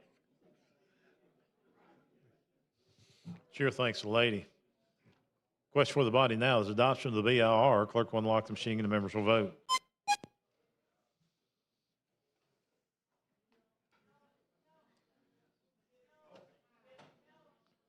Clerk will lock the machine, record the vote. 71 ayes, 27 nays, 3 abstentions. BIR has been adopted. Chairman Garrett. Mr. Speaker, I'd like to explain the substitute bill that was passed out of committee at this point. Go ahead. The purpose behind this legislation is to provide opportunities that are not currently available for parents to use a portion of their tax dollars to choose a school that best meets the needs of their child, whether that be for academic, social, emotional, environmental, health, mental health, or safety reasons. The CHOOSE Act will provide an opportunity for students to learn and thrive in an environment that best meets their needs, which could be another public school. Today's world is rapidly changing. Everything we do in life is constantly evolving. The way we shop, the way we communicate with others, the way business is conducted, even the way we attend church and worship, the way we make dinner, hotel, and travel reservations, the way we watch television, listen to music, and obtain our news. Today's world is all about customization, flexibility, and choices in every aspect of our lives. Yet there are those who want to maintain the existing public education model that we've had for 100 years. As in the case with other parts of our lives in today's world, one size does not fit all. Especially today, students learn and thrive in different and sometimes unique ways. Under the CHOOSE Act, families whose income is at or below 300% of the federal poverty level can direct a portion of the taxes they already pay toward alternative public, private, or homeschool education expenses. After the first 2 years of the program, any parent is eligible to participate, but priority will be given to families based upon their income. Upon the CHOOSE Act becoming law, immediately throughout the state, options will be available to students who are able to access an education savings account. Students in both Democrat and Republican districts in Alabama will have school choice options. In areas of the state where no alternatives or options exist today, the CHOOSE Act can be a vehicle to provide financial support for the creation and develop of these options in those areas. I want to make this point. This bill does not gut or adversely impact the education budget. The initial funding will be set aside from supplemental appropriations in 2024 and 2025 that are not available for appropriation in the Education Trust Fund. Thereafter, the expected growth in revenue coupled with spending limitations already in effect will be sufficient to fund any future growth of the program. The program will only increase from the initial $100 million appropriation if the market demand and take-up rate justify, and then only if the legislature chooses to appropriate more funding. There are numerous guardrails in the bill to protect the Education Trust Fund, as well as increase accountability and transparency. Our legislature has a constitutional requirement to provide free public education for all school-aged children in Alabama. The legislature will continue to support and invest in our public schools and continue to focus on the areas of greatest need. This year, we will pass another record education budget of almost $9.5 billion that will allocate $6.4 billion to our K-12 schools, an increase of $370 million from last year. While our investment in public education will continue to increase, in future sessions, the legislature needs to seriously consider making changes to our current funding model in order to better meet the needs of our public school students and public schools in Alabama. The public education model must be financially supported as it inevitably involves. Under this bill, a child that moves to another district, the parent can access up to $7,000 of education-related expenses. A homeschool can access $2,000, up to $4,000 limit. Participating schools must be nationally recognized by accredited organization. Testing is required, but that testing is aligned with the curriculum that child is being taught. Number of guardrails to protect the education budget. While there's no cap, the amount that's appropriated cannot be increased unless in the prior year 90% of the prior year appropriation was consumed by demand. The substitute bill adds a priority for active military families who are zoned for a priority school. It closed a loophole that ensures that only bona fide homeschoolers can participate, requires that only students who are legally present in the United States can participate. It requires that participating schools must be located in the state of Alabama. It prohibits discrimination against students with ESAs with respect to tuition and fees, and it prohibits any provider or participating school from discriminating based upon race, color, or national origin. As one of my colleagues alluded earlier, this is Governor Ivey's #1 priority to make Alabama the #1 school choice state as we evolve, not to abandon public education, but to help us improve. And this, I think, is beginning for the serious discussions we will have of how we can better fund and more appropriately fund our existing public schools. Mr. Speaker, with that, I move passage.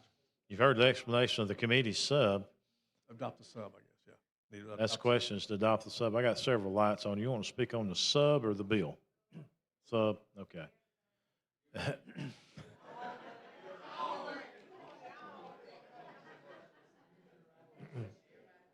Chair recognizes the gentleman from Jefferson, Representative Sales, speaking on the sub. Sellers, I'm sorry.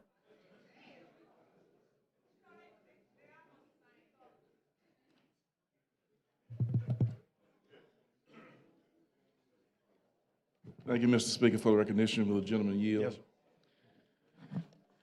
I am somewhat, thank you to my Jefferson County colleague. I've read this bill over and over and over again, but I am quite disheartened because just like my Minority House leader stated earlier, if there's a pothole on 65, do you build 64 or do you repair 65? And the more times that we take resources away from public schools, the less opportunity public school children have to succeed. One of the biggest elephants, I believe, that's deals with education that we miss since there's a Literacy Act is that focusing on 2, 3, and 4-year-olds before they get to school. And there is not enough resources, as we're trying to fix education, there's not enough resources to make sure that every 2, 3, 4-year-old has a proper adaptation to education, which is so important for the success of all of our children, not just some of our children. And the acronym that uses in this CHOOSE is HOPE, but who does that give hope to? In urbanized areas, I do believe that, especially like Jefferson County, the metropolitan area, school systems thrive pretty well. But what about in rural Alabama, where there's one school, there's no choice? We already have school choice in Alabama, but there's not even a choice even in those areas to make a difference. And so I believe that there's a focus that should be there. I was sitting in my office earlier, and as many of you know, I'm quite timely, and I was looking at the movie Lean on Me. And it showed a 20-year span in this school called Eastside High. And Morgan Freeman played one of the starring roles in that movie, and he shared with them 20 years prior, as they were dealing with union issues, they were dealing with funding issues, and he made this statement: if you don't make a change now, you will not know this school in years to come.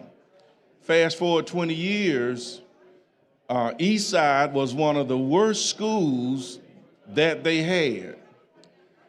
And I say that to say this: the more we take away from public education, the more Eastside high schools we'll see in rural Alabama and in other areas.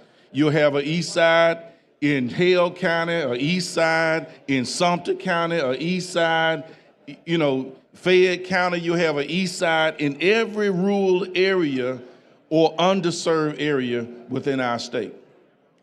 And so, please, please think about all of our children, not just some of our children. Chair thanks the gentleman. Chair recognizes the lady from Madison, Representative Hall.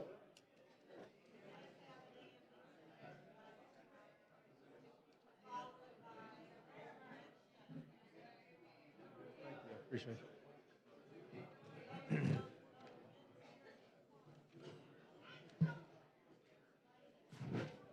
Thank you, Mr. Speaker. Would the gentleman yield? Yes, ma'am.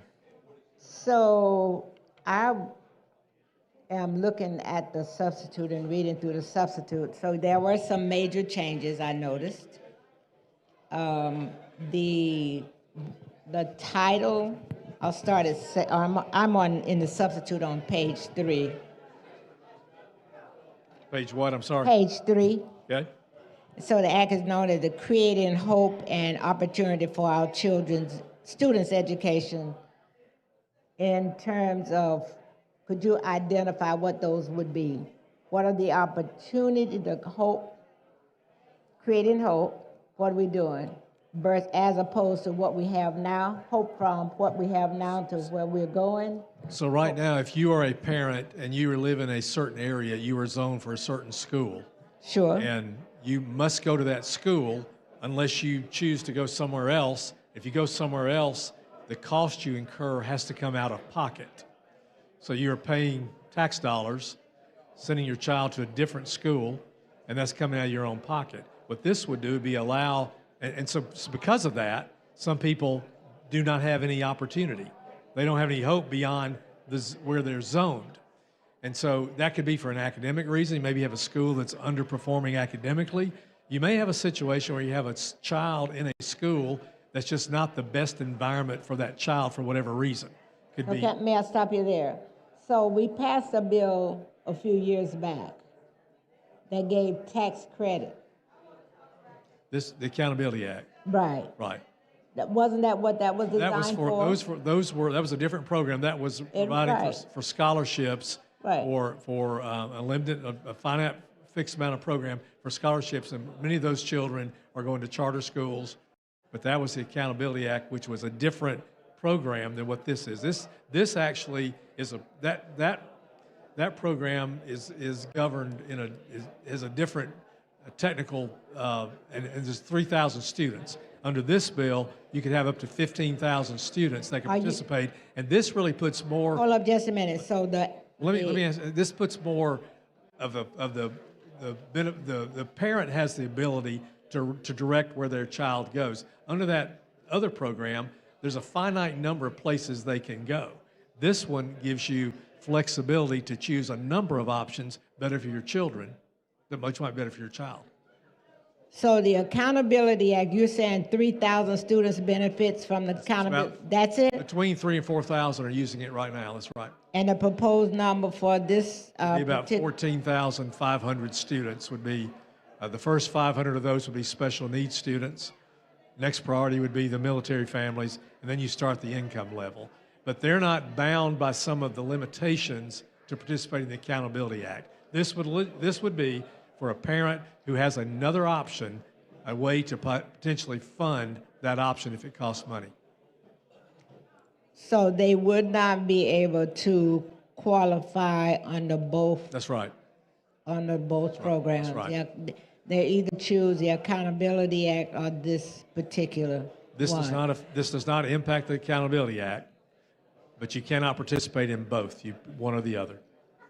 So in terms of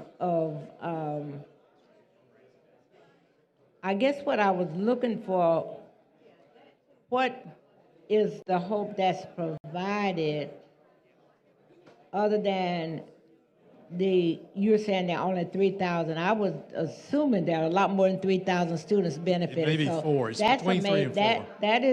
That's good information to know, because in my mind I would think more than that, because those students, and I know individuals who are attending a private school because of that, because of the Accountability Act. And they receive scholarship money from the scholarship a granting organization. Yes. This is different. This is basically saying to a parent, we're going to set up an account, and the state funding that we pay for children in public schools is $7,000. So you can direct out of that ESA, the Education Savings Account, up to $7,000 to an alternative provider. So say there's a private school in your district, in your area, that the tuition is $8,000. Well, this right now, you cannot even think about it. Now, here's $7,000. You might have an opportunity now to have other ways to get $1,000 to meet that tuition. So it could do that, or it could provide tuition if you go from one public school to another public school. In many cases, if you cross a district line. Wait a minute, tuition from one public school to another public school? Sometimes, like if you cross a district, say in. Oh, I'd say if you were living in Madison County and you want to go to school in Limestone County. They may say, yeah, come on, but you got to pay $1,500 of tuition. Well, that's cost prohibitive. Is that what we're doing? Yes. Each system has their own policy. So basically, hold up. What would happen now is that a parent who might otherwise could not do that would be able to do that because of this program. You know what? That creates another problem. And I'm going to ask you to think about that. It's not. It doesn't mandate. This does not mandate that any system is required to take a child. But if they do want to take a child, then that tuition payment can be applied toward that. That creates another problem. So let's say I'm in Huntsville City Schools. And as Huntsville City continues to grow, I may want to live in the city of Huntsville. And as I look at the school system, I say they're not doing as well, various reasons. And generally, when they start talking about schools not doing as well, generally it's because of the population. More African Americans, more other people in those areas. So I'm saying, are we setting ourselves up for going back to a segregated school system? No. Absolutely not. Absolutely not. I'm saying, follow me now. If I look at this school system and I look at what's happening, and generally what has happened, remember I'm a child of the civil rights movement, and generally what happens, there was a struggle to get African Americans into the schools, all white schools. That was a problem. We got into those schools, and as years have gone by, there have been many challenges, families, and over the last few years, we've had, for various reasons, people just are not comfortable with that type of setup, whether there's predominantly black. It's difficult to get white students to come into a predominantly black school. I'm just saying, as I process, this is me processing this. Right. I don't want us to be an example of going backwards. And it looks like that's where we're headed. You and I have had many conversations over Right. the years. I think you know me. If I thought that's what this bill was all about, I would not be standing here supporting it. I don't know if any of us thought about that. No, I left that out of my comments because nobody had brought it up. But some people are trying to make it that, and it's absolutely not. It gives hope for a child in whatever area. I would say in one of these underserved areas that has now an opportunity to go somewhere else to have hope and get a better education, better meet their needs. But the point too is we've got to begin to look at why the schools we have in the state are not doing so well. And that goes back to stop right there. That's it. That's why my comment was this is the beginning of the discussion about how we fund education. We haven't changed our funding formula in 30 years. It's past time we do it. We basically allocate funds based on head count. We should be looking at what are the needs of the particular districts that have high percentage of poverty, high percentage of special needs, high percentage of ESL. And right now the state doesn't fund that. Much of those are federal mandates that have been placed upon the public schools that are unfunded. What are the federal mandates you're referring to? Public education, pretty much, a public education, a public school has to, somebody brought it up, has to take anybody that comes to the door. And yet we as a state don't adequately fund some of those additional costs associated with some of those students. But a lot of this where we are came about because Brown versus Board of Education. I mean, if you're talking about public schools in general. Right. Representative time has expired. The chair now recognizes it looks like we're going backwards from that. Chair recognizes Representative Gavan from Jefferson.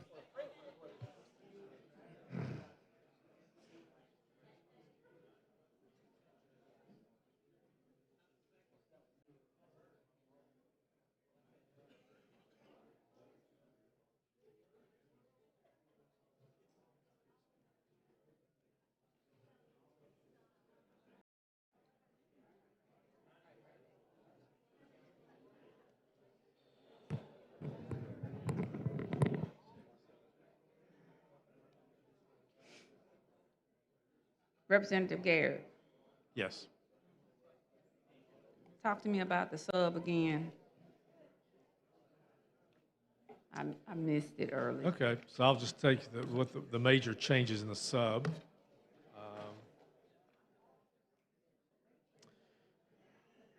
Under academic accountability, the sub changed the name of Advanced Ed to Cognia, which is one of the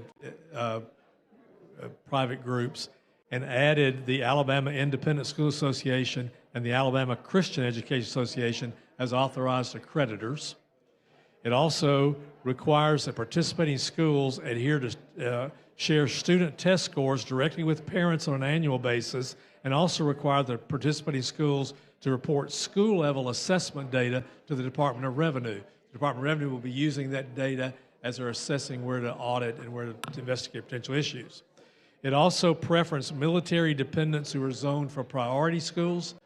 It also tightened up a loophole that ensured that only bona fide homeschoolers could avail themselves of the benefit in this program. It required participating students to be lawfully present in the United States and limited participation to in-state schools. It also put the guardrail in that you cannot increase the appropriation unless 90% of the prior year appropriated amount was consumed by demand. So that limits the ability to raise that $100 million going forward. It also says that any unspent money can accumulate, but at a certain point that accumulation has to go back into the Education Trust Fund, not the ESA fund, the Education Trust Fund. Okay, all right, because you're cutting into the rest of my time. I got it. Listen, and I'm gonna need all of these 7 minutes. Now it's something you said, and it was something in reference to either fixing our schools or whatever. I can't remember, the words escape me, but let me just say this to you. And I don't care if it's the choose, the chose, the choice. I could care less about this foolery.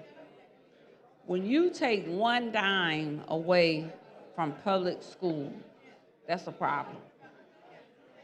We continue to create schools, and you can say whatever you want to say, but this is no more than a form of segregation in our public school system. First of all, who can afford to go to these schools, number one?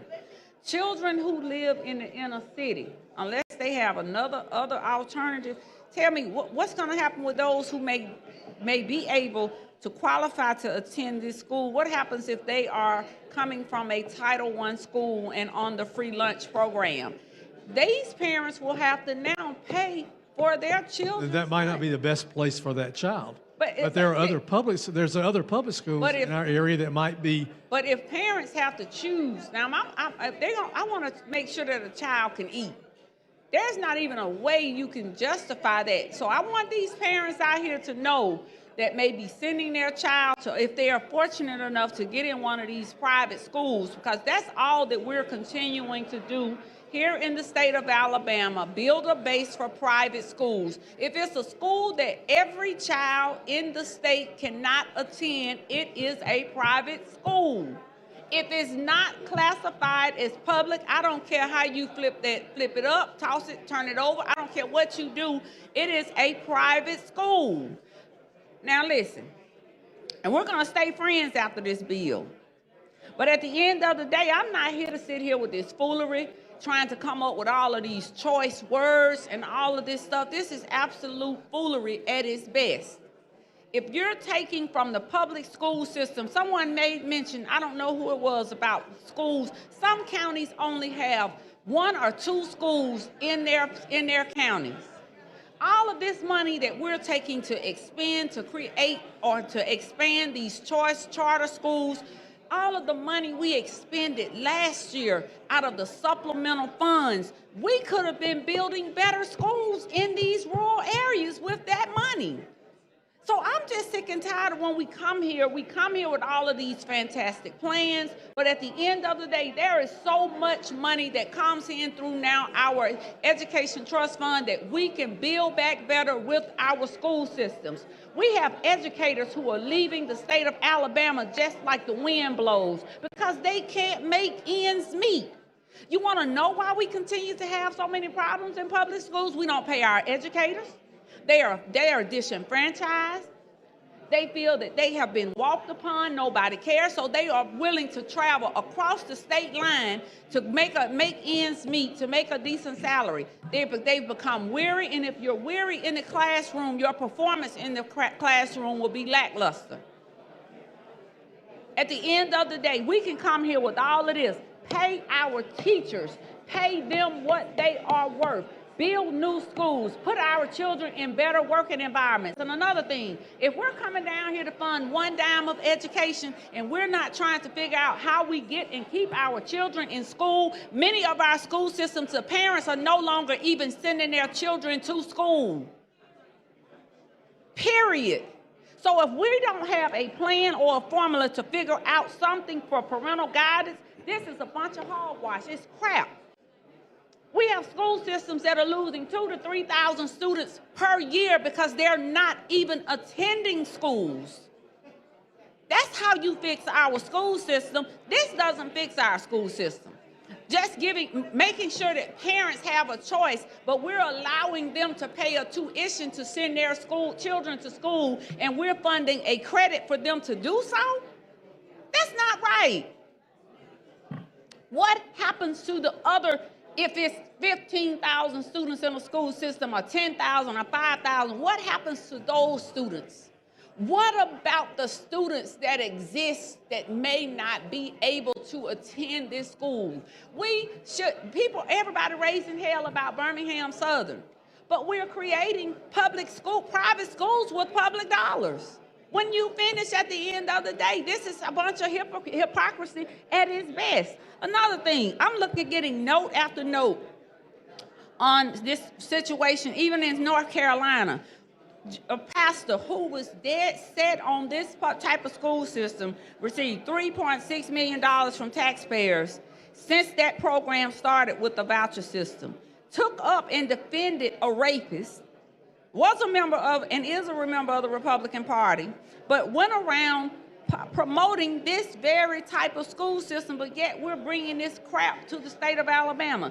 This is not what's right with our school system. We have brilliant educators, we have brilliant students, but if you're gonna take a student out of public schools that he had a nice, great GPA or whatever, but now you're sending that child, and I want these parents out here to listen. I don't know who's listening in TV land or radio land, but I want the soundbite to read. If you are in a Title I school and you are so lucky to be chosen as one of these schools, your Title I proceeds, monies, benefits to attending a Title I school does not follow you.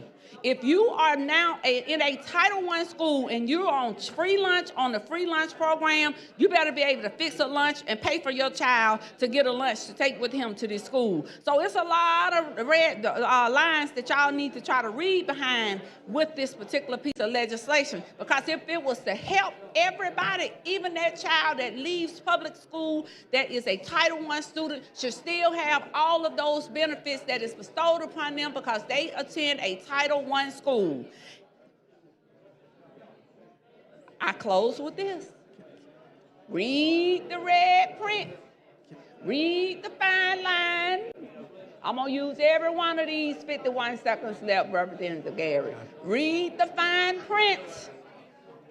Y'all walking around here misusing the word stay woke. I still don't understand how the Republicans have totally just obliterated a word and using it so wrong, and it's so stupid that y'all keep saying stay woke and don't even know what it means when y'all saying stay woke, and I just got to educate y'all on that. And we're sitting up saying, what in the world? That is not even what that word means, because you're taking it to say that when Democrats do whatever, in our, get the dictionary or learn how to get it out the Urban Dictionary, because y'all have totally obliterated that. There's problems with this bill. I hate it for some of the people that have the little children from the football programs. They're going to be sending over there, but they better try to figure out how to make it work. The lady's time has expired. Chair recognizes the lady from Macon, Representative Warren.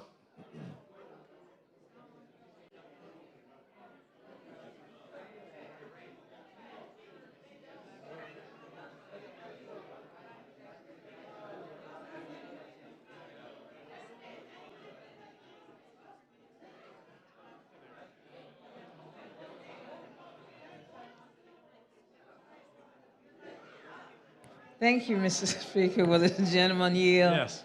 Representative Garrett, you know, I try to work with you everywhere I go, and I don't like a feeling of thinking that we are not together on anything, you know what I'm saying?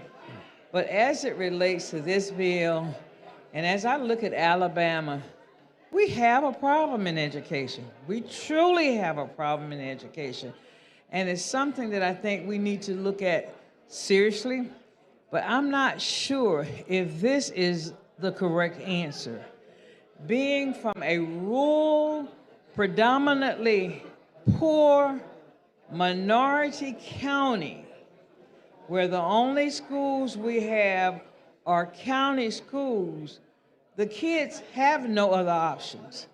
Their parents can't afford to send them to another school because they don't have the transportation. They can't afford to send them to another school where they can't get free lunch, the free programs. So what I see in areas like mine, you're going to have folks dropping out the ceiling in 9 out of 10 cases wanting to come and start a school. It's probably going to be some church-affiliated school. Now, I know you've been in the financial world, but I've been in the educational world, and I've seen a lot. And at one time, in the 2-year college system, if you did not graduate from an accredited, recognized school in the state of Alabama, you had to show competency by at least making a 16 on the ACT. I got in more arguments with parents that we denied admissions because their kids couldn't make a 16 on the ACT and they sent them to a private school. So, you know, when we think of private schools, we don't always have quality. We don't have the competencies with the teachers. We don't have the books materials. We just don't have the lab materials. So I'm hoping that this is not going to open up that door where people feel as though they can come in and start a school. And, you know, and there are some parents who think, oh, my kid goes to a private school. They're going to jump over there because it's a private school, not knowing all the other things that's going to come in with us. And, you know, another thing that kind of disturbs me being from a small town, you know, we really look and we have a lot of love for our athletes in this school. Now, I'm pretty sure you know they've been buying students all over the state all this time. I had a girl who moved from Birmingham to Baldwin County because they wanted her son to play high school football, okay? If we start allowing these private schools to come in and basically buy our kids as athletes, not as scholars. Now, mind what I'm telling you. Buying them as athletes and not scholars, we're putting them at a great disadvantage. Because back at home, we're also loving their athletics, but we're also trying to educate them so they can be eligible to go to school and to play at an institution. Because as you know, many of them don't. They go to those private schools, they give them grades, they let them get out, and they are total failures after that point happens. I had made another, for the testing purposes. And I see that, you know, we are not requiring the same testing. And I'm here to tell you, Danny, that a lot of these private schools are not going to use the testing that really shows a student competency. They're going to provide a test that they think their kids can pass and look good. In the long run, when we start looking at where we are with educating students, I think that's where we're going to see a mistake, because we have allowed all these little different things to go on, one at this level, one at that level, one with a certified teacher, one with another certified teacher. If anything, I think Alabama's education is going to look worse than it did before. So, and I think I heard, because I was kind of confused about when you're saying if a parent wants their kid to go to another school, it's only within that school district. I can't take my kid from this county and say I want him to go to another county, right? No, you can. Under this bill, if that other school in that cross-county line would accept the student, you know, would say we have room and participate, then yes, that money could be applied toward any tuition payment to be associated with that. But I agree with you. We cannot abandon our public schools. You know, we've done consistent years of pay raises. This budget this year will have the highest starting teacher salary in the Southeast. Numeracy Act, Literacy Act, the investment we've made in the underperforming schools, the mental health, there are a lot of things we're doing, but ultimately our answer to address some of the issues where we're just not delivering the results we need is changing and addressing that foundation formula. And that's something that we need to do in future sessions. This is one tool. It's $100 million out of a $9.5 billion budget, but it will help some of the students already that you're speaking of. And again, a lot of children are in just environments that are not good learning environments for them.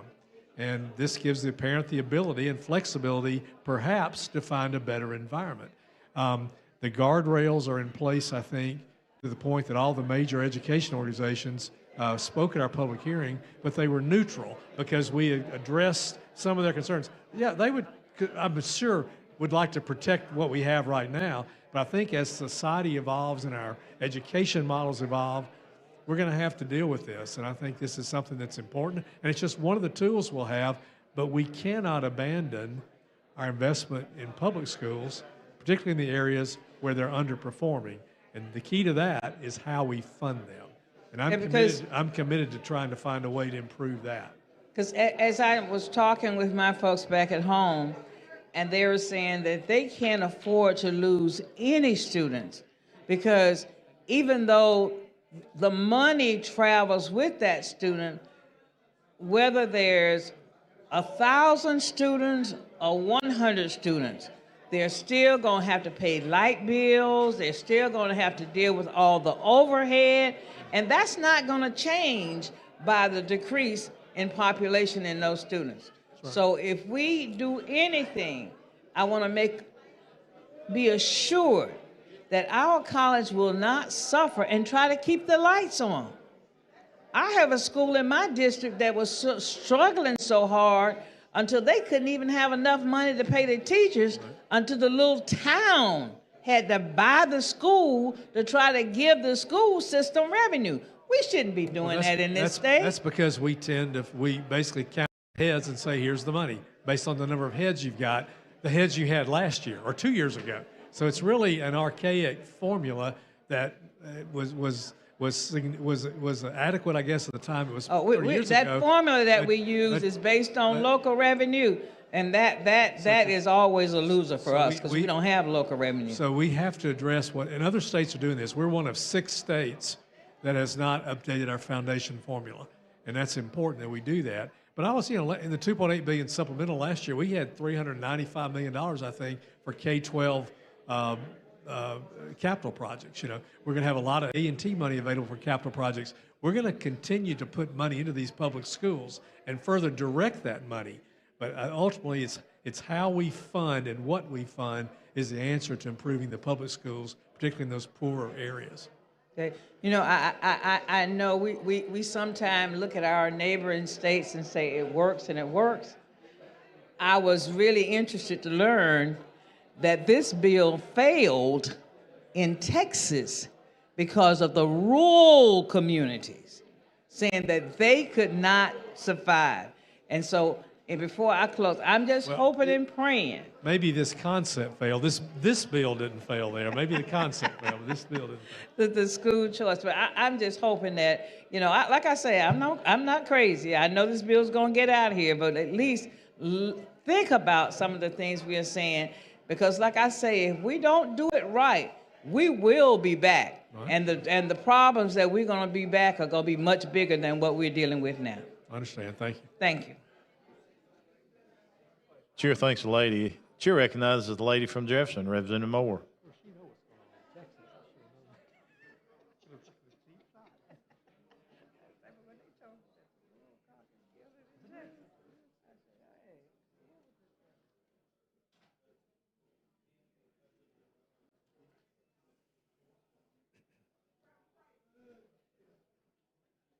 Thank you, Mr. Speaker. Gentlemen, will you yield? Yes. And I've heard what a lot of my colleagues have said, but there are just so many bad points about the bill. First of all, like I was telling you, saying you're trying to get a child that might be in a bad environment to a good one. To give you an example of my own grandchild, she's had a teacher this year that's just bothered her. She didn't like being in the class. She didn't like nothing about it.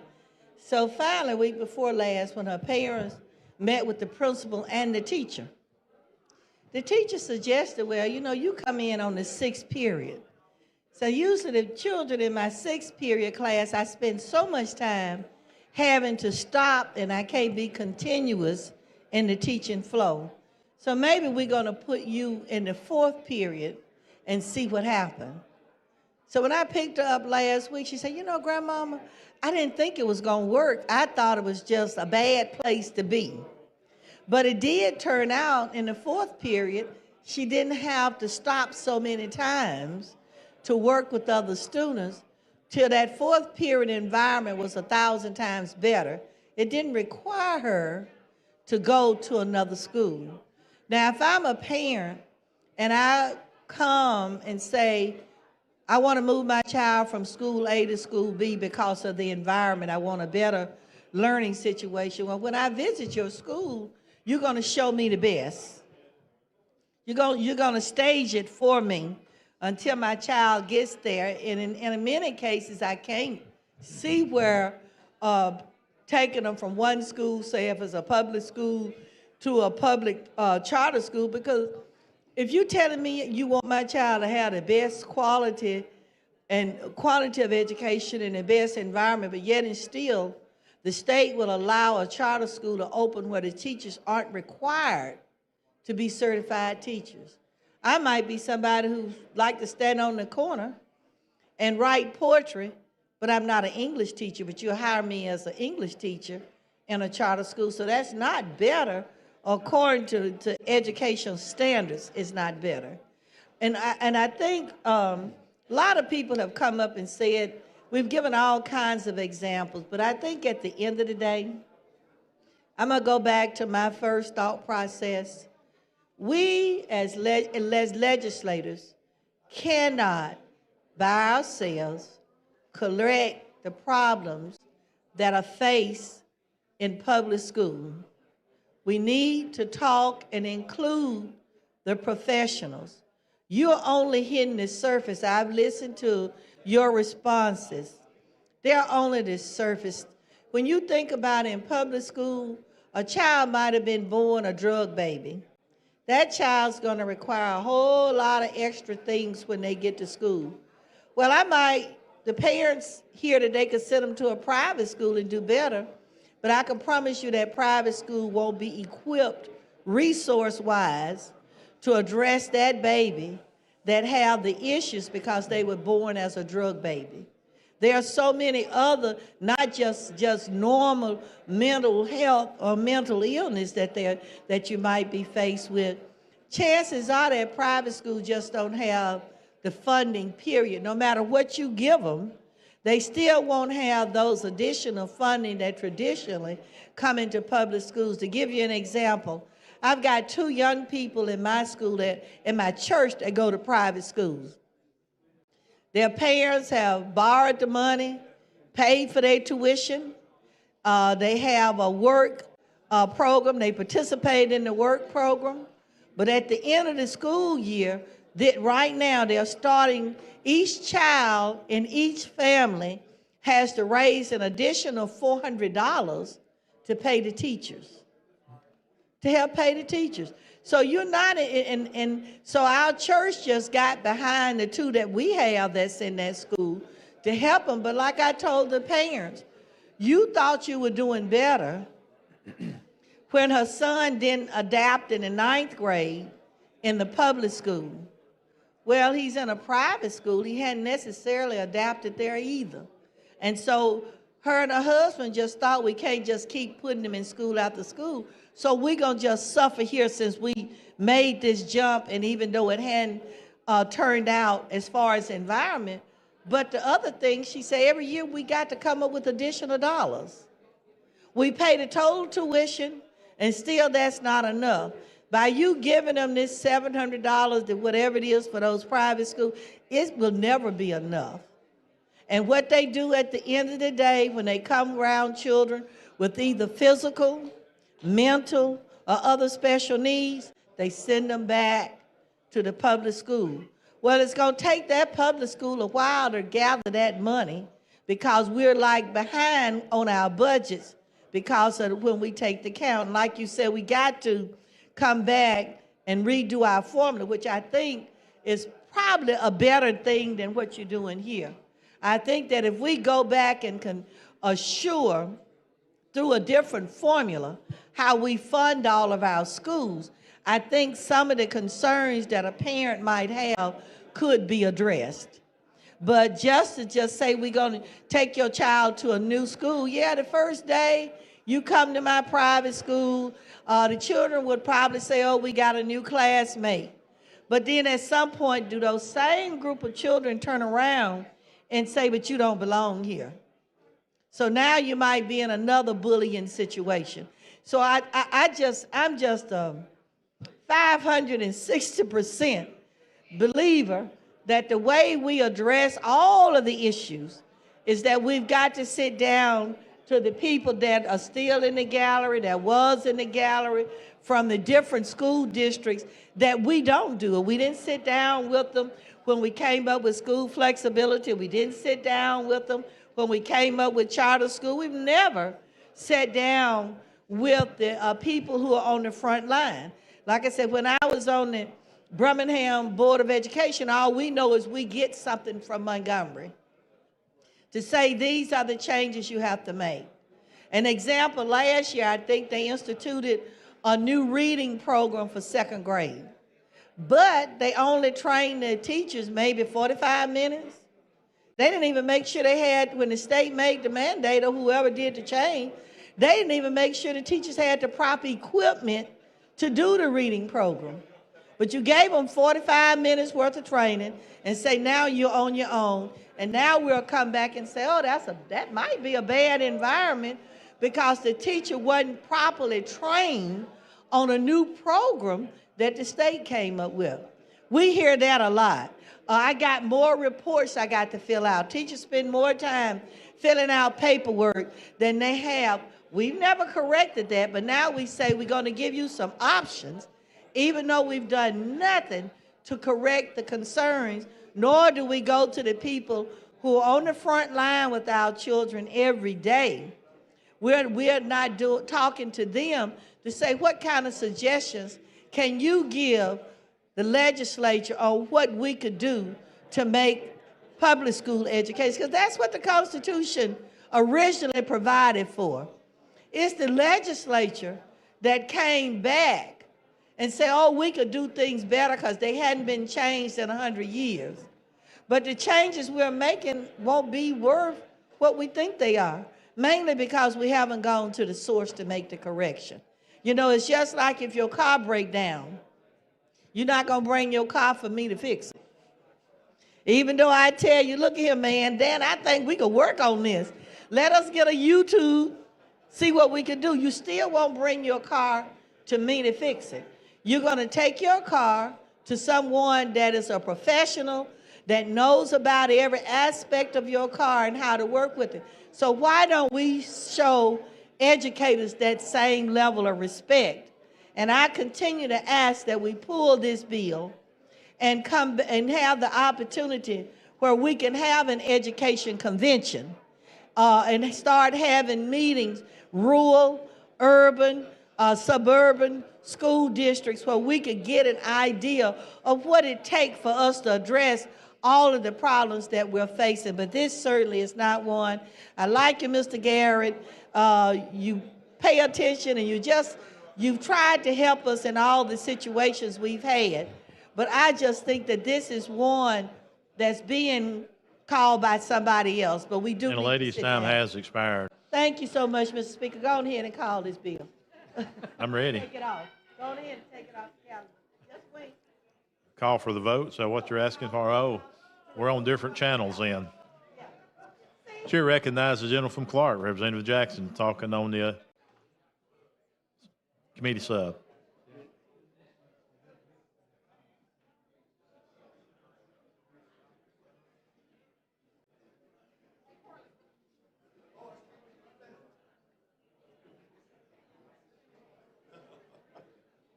Well, thank you so very kindly, Mr. Speaker, for the recognition. I was wondering if I was going to be in this house another 6 hours without being called upon. I'm going to talk about this bill, and I want to say a few things as I listen to the debate. Mr. Chairman Garrett, you've shown yourself to be very worthy and compassionate when it comes to balance and what goes on in our state. I applaud you for that. But this bill is you went down a rabbit hole with this one. Let me say a couple of things. Coming through segregated schools. What happens when schools can't afford to operate? Somebody gonna hand me down something from somewhere that's already been outdated, been used and abused. So I'm gonna prepare the students that's in this class to make sure that they can compete with the kids across the street in another class. So what I see this bill doing is putting some divisiveness in the communities, because you're going to select a few kids from this neighborhood and a few kids across the street from that neighborhood, and then you got a class of people thinking that they are better than the others. I believe in magnet schools. I say all Alabama schools ought to be magnet schools. If you're going to invest, go ahead and invest in all schools. Don't discriminate, don't segregate the education of children.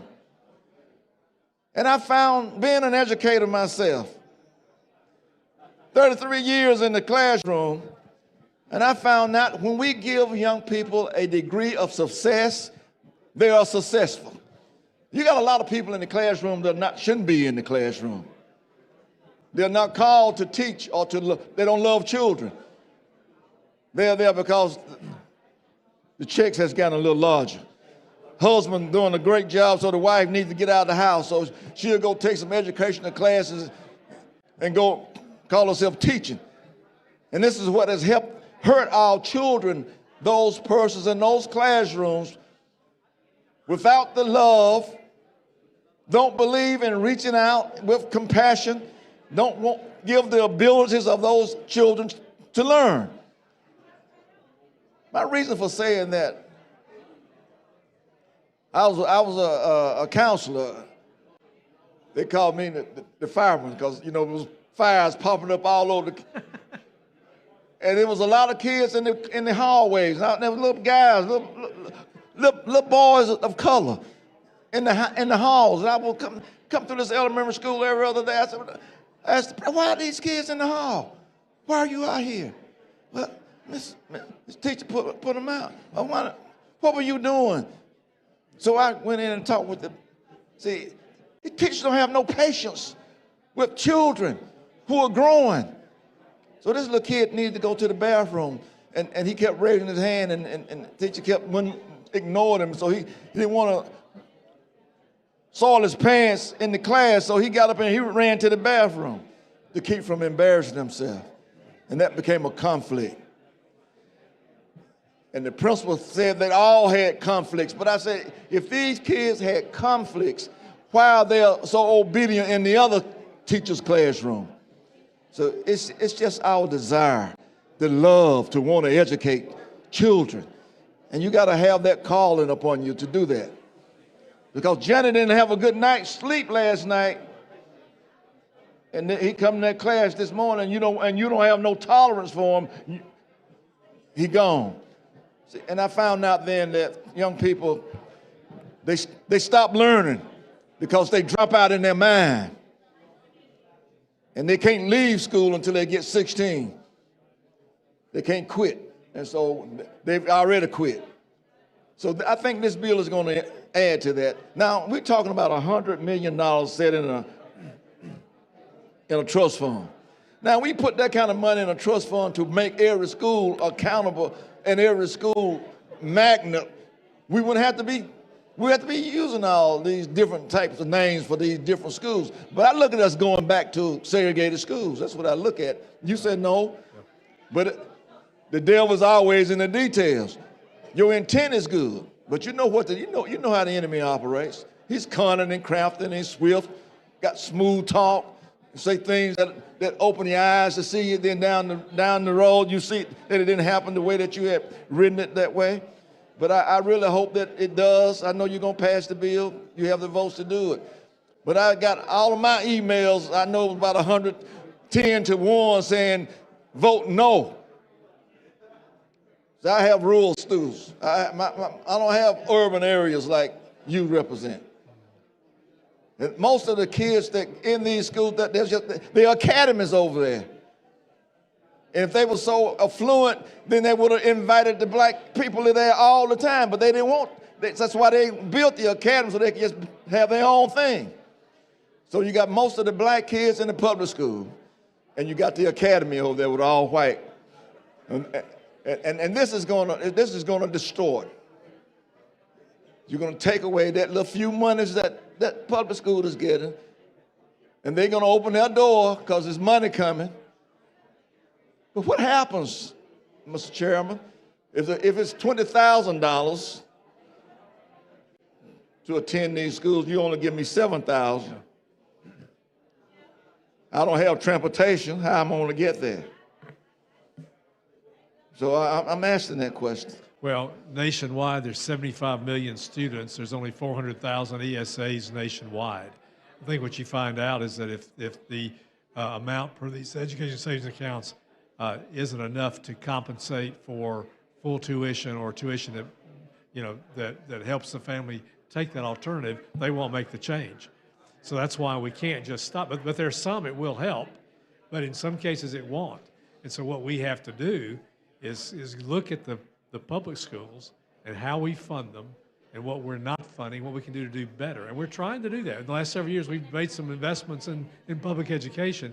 This is designed to help improve all the other. Another thing I was saying too is that this will, I think, help, I think it'll help us give public schools more flexibility than they have right now. Public schools are pretty confined we have them in a box. I think you're going to see the environment we're in, what people today want. What we have in public schools is public schools being accountable. That's what we have. And you got to be accountable, and I don't see any accountability over here. Oh, it's there. It's there.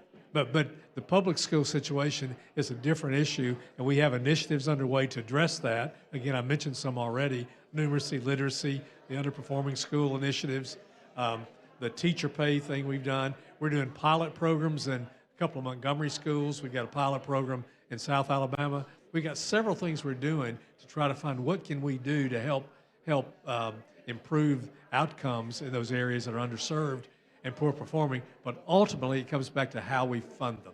And we've got to take a serious look at that. Well, funding is going to be the big issue because down the road, we're not going to have the affluent dollars that we've had over the last couple of years, and there's no new monies coming in. And then you got the grocery tax. Now, when that comes out, the ETF going to still be swinked because there's going to be less money coming in. Well, the good thing is we put in last year, the legislature voted an additional cap on spending, so our budget growth is limited every year. We are in really good financial shape in terms of a potential economic downturn, in terms of reserves, and we also have this new education savings account that gives flexibility to the legislature to spend money where we need to without having to go through proration. So I think we've got the tools to move forward to address some of the concerns you're talking about. This is part of the comprehensive plan. This is one of the tools. I think it's an important piece because it will help children that are in. Well, we want to help children, but we don't want to hurt children to help other children. I understand. We want to help all children. We're on the same page there. Rising tide, raise all boats. Thank you so much. Sure, thanks, Jim. And chair recognizes the lady from Jefferson, Representative Van. Huh? You're good.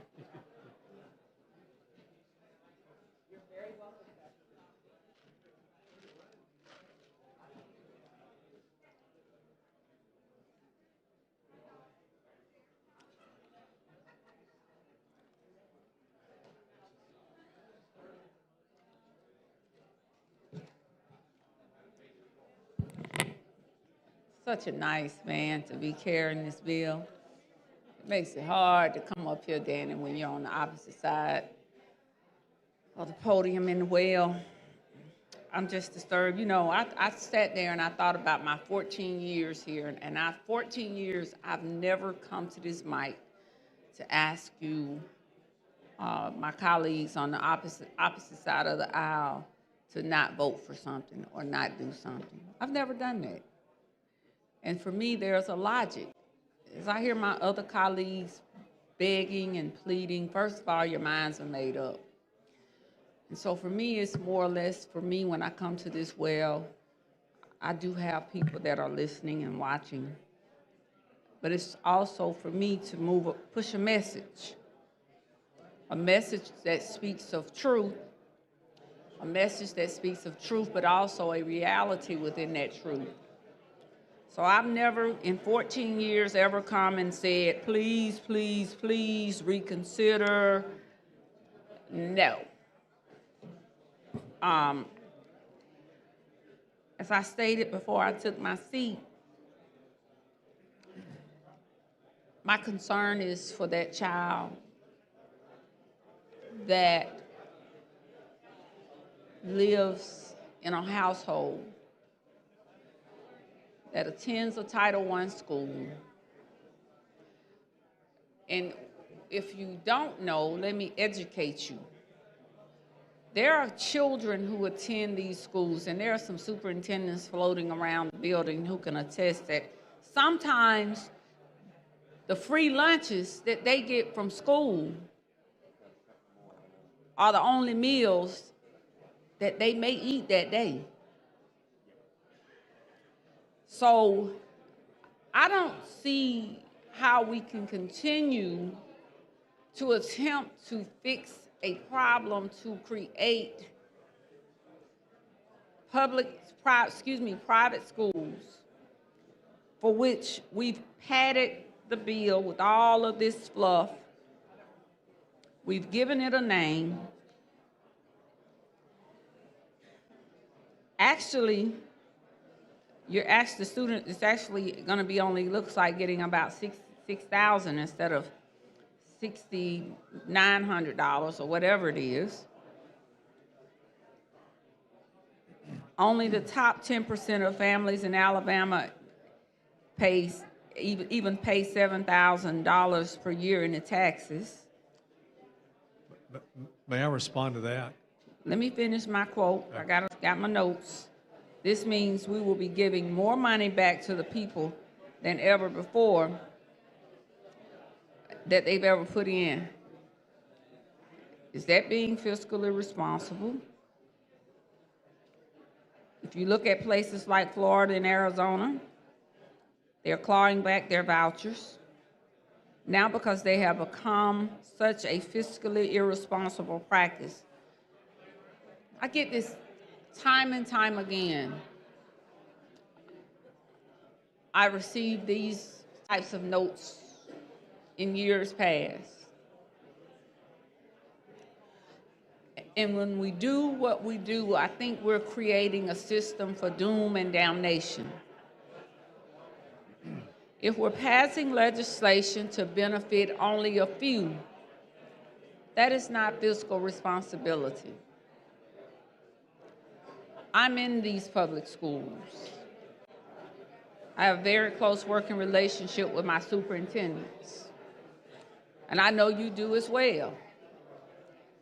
But this bill, I agree, as I stated, I had already previously stated, we're already back. I'm good, thank you. Well beyond 1963 and 1965, and I know y'all don't want history, Black history taught in schools, but we're almost, and we don't realize it,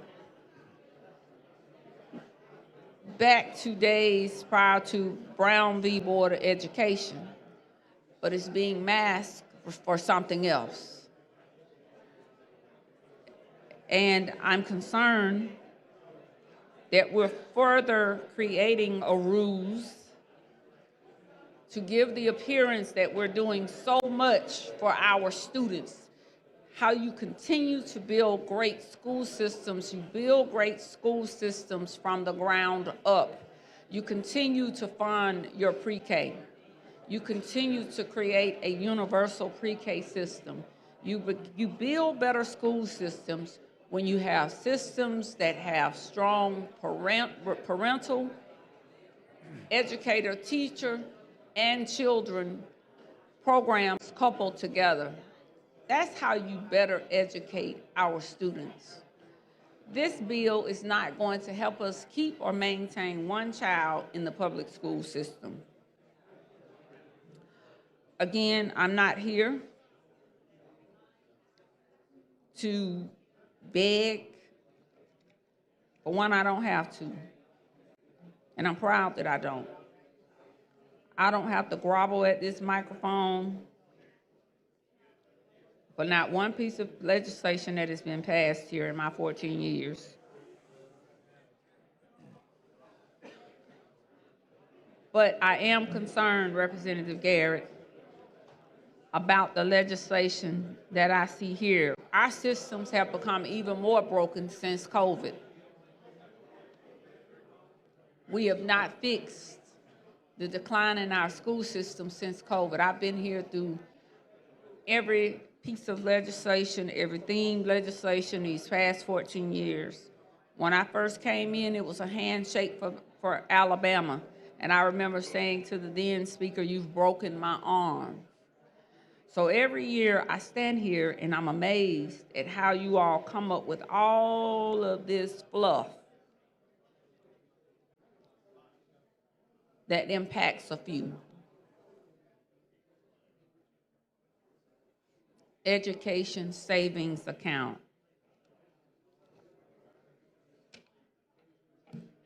I don't see the benefit, nor do I see the savings. Our state school systems will continue to suffer because we're not putting the money where it needs to be. We're not putting it back into our school systems. We're not building better schools. We're not building more schools. Right now, things have become stifled in our school systems. Our superintendents and our educators do not have the support that they need. And as a result, it shows in the classroom. Even when I look at the report, for every bit of change you all have made in the course of the past few years, we should have many more schools, that's whatever name y'all have given it, off that failing school list. And none of the changes, other than one or two here and there, have been met.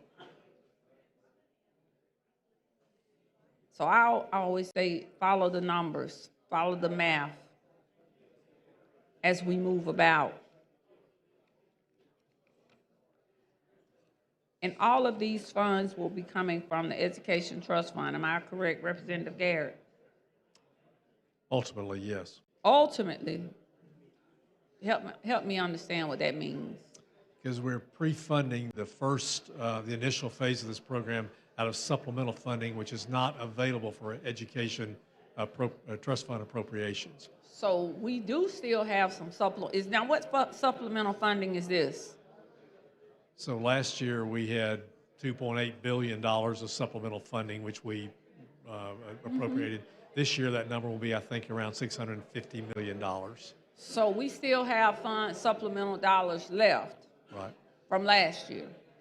No, this is the supplemental. This represents the receipts over what we budgeted, and so we've added to the Budget Stabilization Fund. We've added to the Advancement Technology Fund. We've added to a savings account that the legislature can access without proration, and what's left over is money we can now supplementally appropriate. And I'm just reminded of all the schools that have been calling, just asking. And the lady's time has for expired. More money for supplies. And we Question have for the body now is the adoption of the committee sub. Clerk will unlock the machine and the members will vote.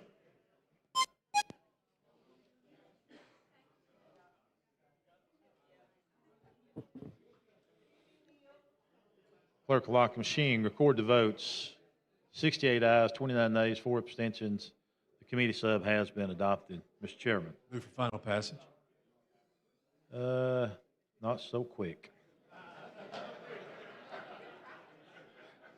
Chair recognizes the gentleman from Lee, Chairman Lovern.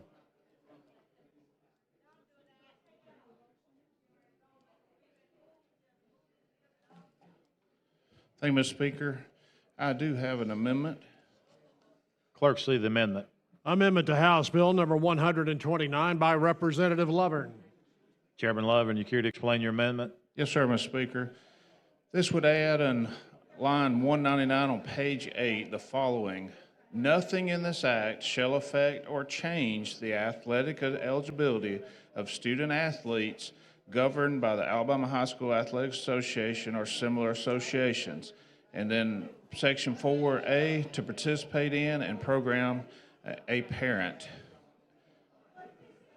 The amendment is intended to clarify so that there's no extra help or hindrance for someone participating in this program when it comes to the athletic programs. Mr. Chairman. So, Mr. Speaker, I this is a friendly amendment. This is actually the language that we have in the Accountability Act. It just makes sure that we're clarifying that nothing in this bill is to override existing rules related to athletics in high schools. So I would recommend, I would accept the amendment. Okay, you've heard the gentleman explanation, and the chairman has accepted as a friendly amendment. So you want to talk on this 2-sentence amendment?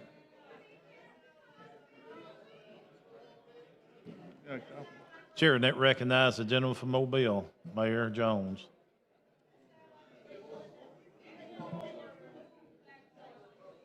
This is on the amendment.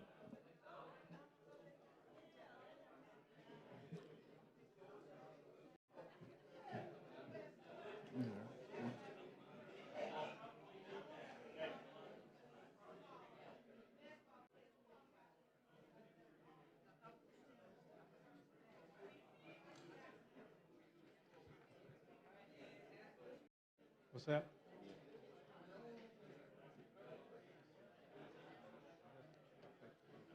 Ms. Hall, would you like to speak on the amendment?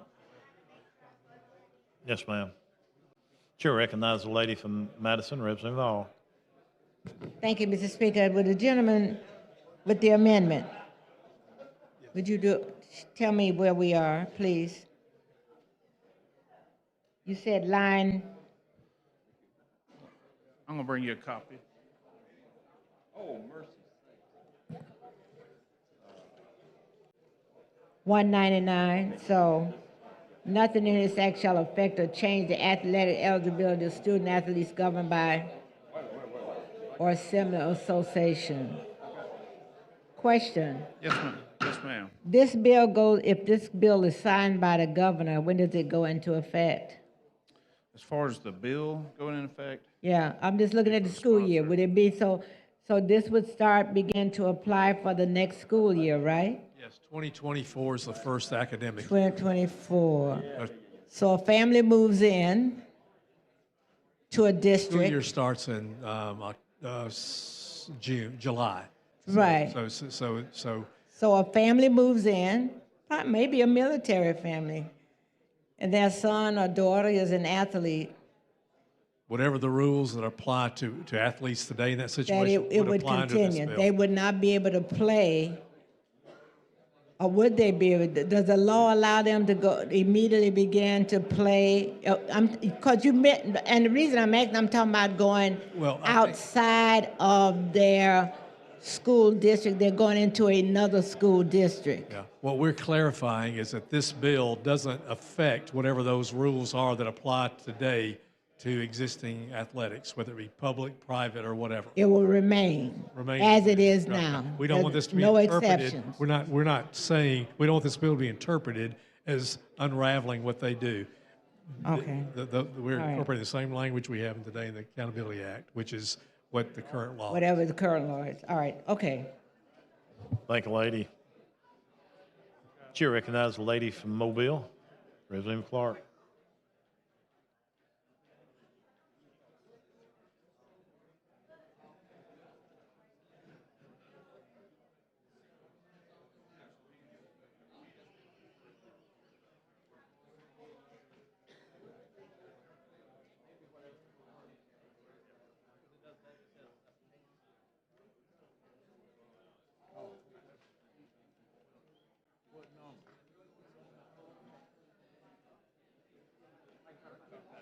Okay, it's this on the amendment about it.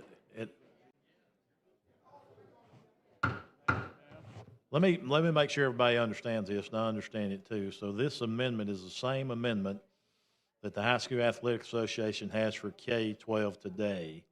And all you're using it on school choice. That's the only thing. You're just taking their language and putting it on this bill. Is that correct? That's correct, Mr. Speaker. Just to make sure it aligns, so what if this bill is passed, that the same rules would apply based on the rules that they have in place? Thank you. Yes, sir. That is correct, John. You're right. Representative Jackson, you're recognized.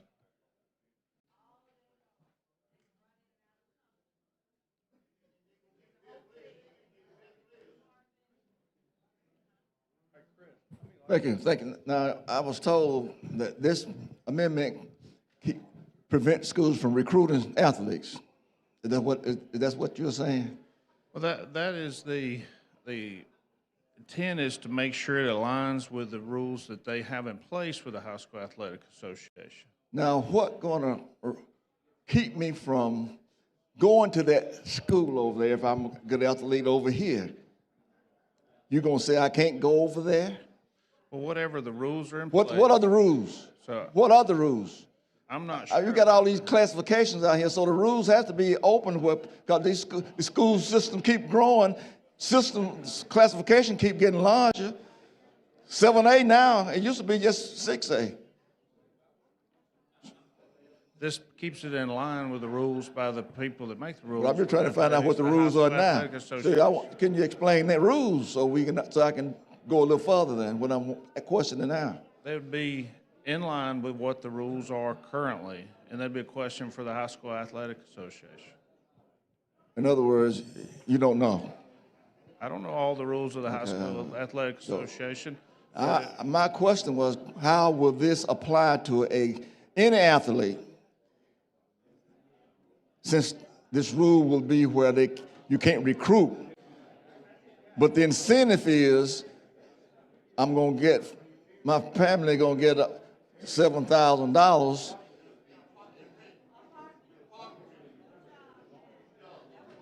and a little more incentive if I take the opportunity to go change schools, even though I'm not being recruited by the coach. Even I'm a good athlete over here, and I don't want to see these young people punished. But you're gonna have a whole nother class 8 gonna show up because you're gonna have a school come out of nowhere win a championship. Where they get all these guys from, or these girls? I appreciate it. Thank you. It's something to think about. The devil is always in the details when it comes to stuff up here. What we meant for good always turned to be evil. And then it's vice versa. What we put up for evil gonna be for my good. Thank you, sir. Sure, thanks, gentlemen. You recognize the lady from Jefferson, Reverend Moore, speaking on the amendment.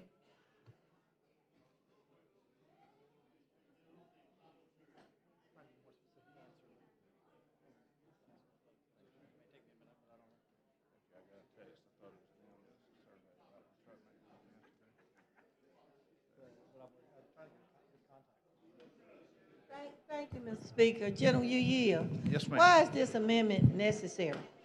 Well, it's just to make sure that with the actions of this bill that we stay in line with the rules that we already have in place with the High School Athletic Association. Is there anything in this bill that would change the rules of the High School Athletic Association? It's just not clearly stated, so this would be clearly put into that would maintain based on the current rules of High School Athletic Association. You're such a nice person. All of y'all nice.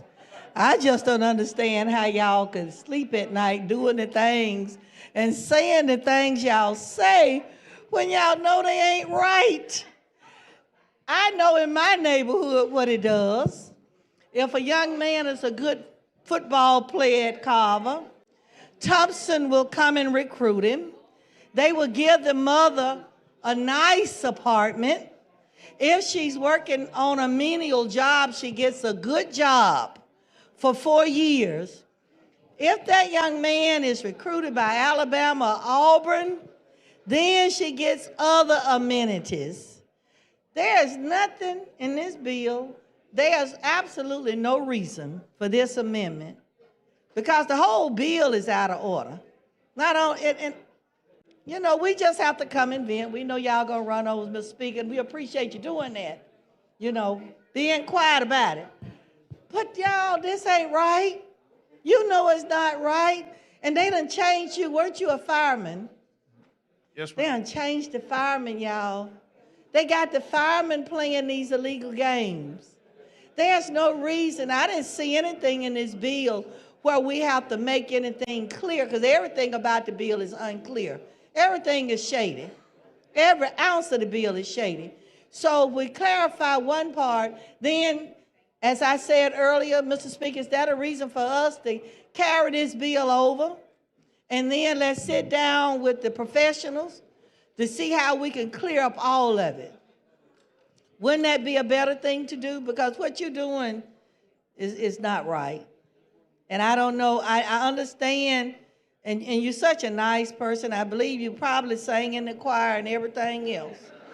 But the stuff that they have y'all doing, you know, you got, and I just have to say this, at some point in time, it might sound like a little small, devilish, evil thing to do. But you're going to have to make an account of it at some point in time. I do thank you, Mr. Speaker, and I thank you all for listening to me. But ain't nothing in this bill that's so unclear that you got to come up here with an amendment to clarify, because the whole bill is shady. Chair recognizes the lady from Madison, Representative Hall. Chair recognizes the lady from Jefferson, Representative Van.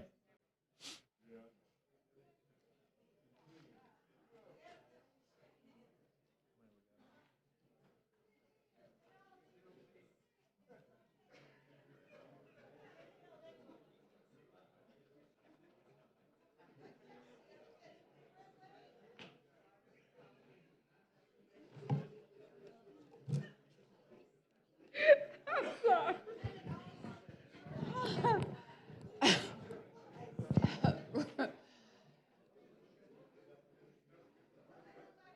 Listen, I don't know if you remember, what it was, Different Strokes? And every time Willis would say something or somebody would say something crazy, Arnold would come back with the comeback. What you talking about, Willis? This is my what you talking about, Willis moment, because I didn't want y'all understand nothing that you just said about this bill.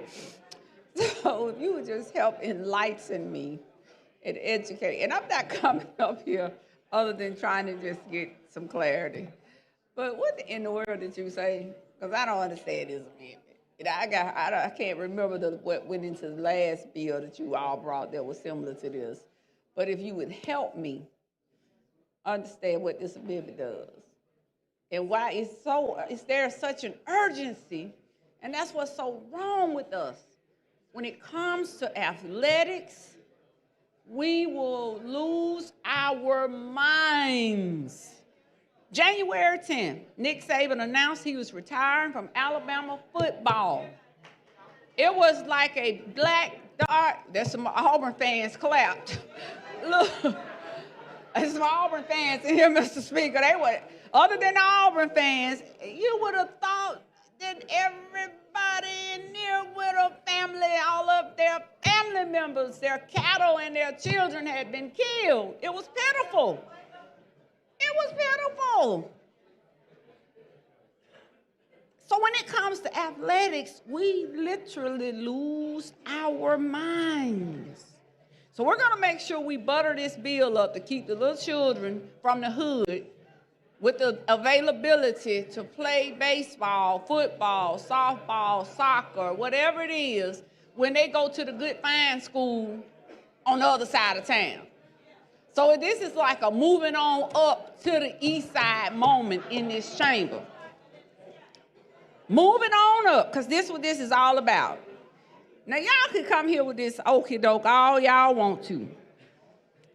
And with the woke or whatever that woke means. I don't want my people to be woke. I want them to wake up. Because this is some foolery. So in other words, your bill is simply, and it's for the folks out there in radio land, TV land, and streaming. This is the bill to ensure that the little children of America that live on the west side, that may attend the Danny laughing, but he know it's true. We're going to speak truth to power. Will be able to still keep that status and play at that school. And that's what this bill does. At the end of the day, when you finish an Alabama Athletic Association, I don't care who wrote it. Nick Saban could have written it. I could care less.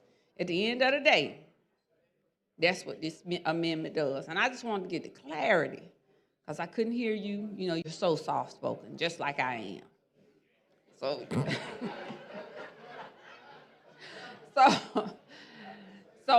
I just wanted to get the clarity on it, but that's essentially what it does. Certainly. I'm happy to read through it again. And what we talked about, it'd be replace 199 on page 8 with the following. Mm-hmm. Nothing in this act shall affect or change the athletic eligibility of student athletes governed by the Alabama High School Athletic Association or similar association. So that means if let me break it down like this. If my child lives in the hood now, on the west side, and he attends the hood school, that's a failing school, but he's excelled in education. And then he now is going to the other school that people chose, the choice school, over on the east side, which now is totally out of his zone over here in the west side. What you're saying is if he was an athlete there playing in that program, he will still be eligible as a student to play. I'm not stating any eligibility. I'm just stating that you used the word eligibility. No. You didn't ever say eligibility. It would put the same rules that are currently in effect today. I'm just asking you if okay, well, just give me the clarity. I'm just simply trying to get the clarity. What that means, if Little John, if Boo Man, who lives over on the west side, is attending school and then he goes, his mother is one of the credit-worthy parents who's now able to send her child to the school on the east side that is a choice school or a charter school, whatever y'all like, because you got so many names for it now. That child will be able to keep his, whatever word you use, and play on the east side, or excuse me, in the west side. The rules would apply based on the Alabama Athletic Association as they do now with this amendment. So I'm not an expert in their rules. So the answer then would be yes. It's a simple word. Well, all he has to do, I'm just trying to get the clarity. Because the way he's reading it, that's what it appears. That's why I stood up, and that's why others have raised the issue, because that's exactly what he has just said. Now, I very seldomly have a misinformation or miscommunication on interpretation around here. Now, it's rare. Now, I pride myself in that. You may not agree with it, but it's rare. Now, this could be one of my real slow moments. I admit mine. But I don't believe that I'm slow on this. I believe I'm quite sure. So that's what this means. So I'm just saying now we're playing around, and I don't care which piece of legislation it's in. It goes to the heart of how we are able to fix things still for the betterment of one versus that of others. This, again, is a level of hypocrisy at its best. Because my thing is, if he leaves and he's going to another school, then he shouldn't be able to play. He should be able to play where he is or she is. I don't think it's fair to that school system. In other words, you'll still run my horse, because that's what you're doing on the football field. And that's the truth. And that's why we make sure we put this in place. We have young men and women, little boys and girls dying every day here in the state of Alabama to gun violence, and nobody now even stops, flinches, or flickers. But when it comes to athletics, we're gonna make sure that we add this special language in here so we can still have that young boy to on that field to run like a horse until he cannot run anymore. And that's the thing that grieves me the most when we are passing this type of legislation, because I feel we're misguided in where we should be putting our funds and our money and helping these students. Because not everybody's going to go pro. Not everybody's going to go to the University of Alabama. Not everybody's going to go to Auburn and play football. But I believe everybody should be able to get an education here in the state of Alabama, regardless of where he or she lives, whether it's on the west side or whether it is on the east side. That's my story, and I'm sticking to it, and I don't care who doesn't like it. But this is what this amendment does all night and all day. And I'll say this, my 36 seconds, I was one of the people I think that voted against the first right of publicity NIH bill, whatever it was, and I said it would destroy college, collegiate football and athletics, and it is destroying it absolutely 150% right now in the state of Alabama, right now with some of our favorite teams, but nobody listens, nobody cares. Like I said, I woke up at night, but it wasn't last night and it wasn't the night before, and it certainly won't be tonight. I'm always woke. The lady's time has expired. What's before the body now is a floor amendment brought by Chairman Lovern. Clerk will unlock the machine and members will vote.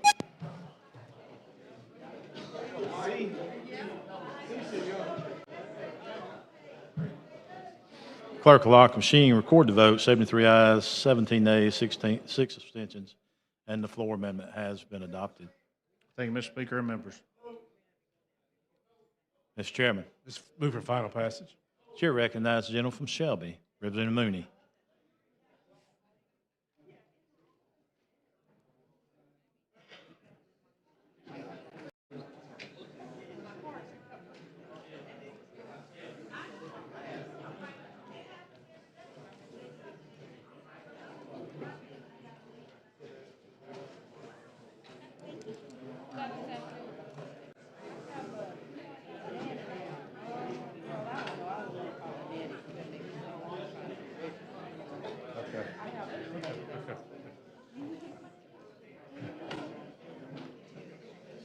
Thank you, sir. Representative Garrett, I really appreciate all the work that you and a lot of other people have done. I serve on the general fund, so I'm certainly not as knowledgeable in any way in relation to the education process and all. I am also, I guess, thankful that Governor Ivey started this conversation about school choice and is making this, process occur and work for us to work through it and all.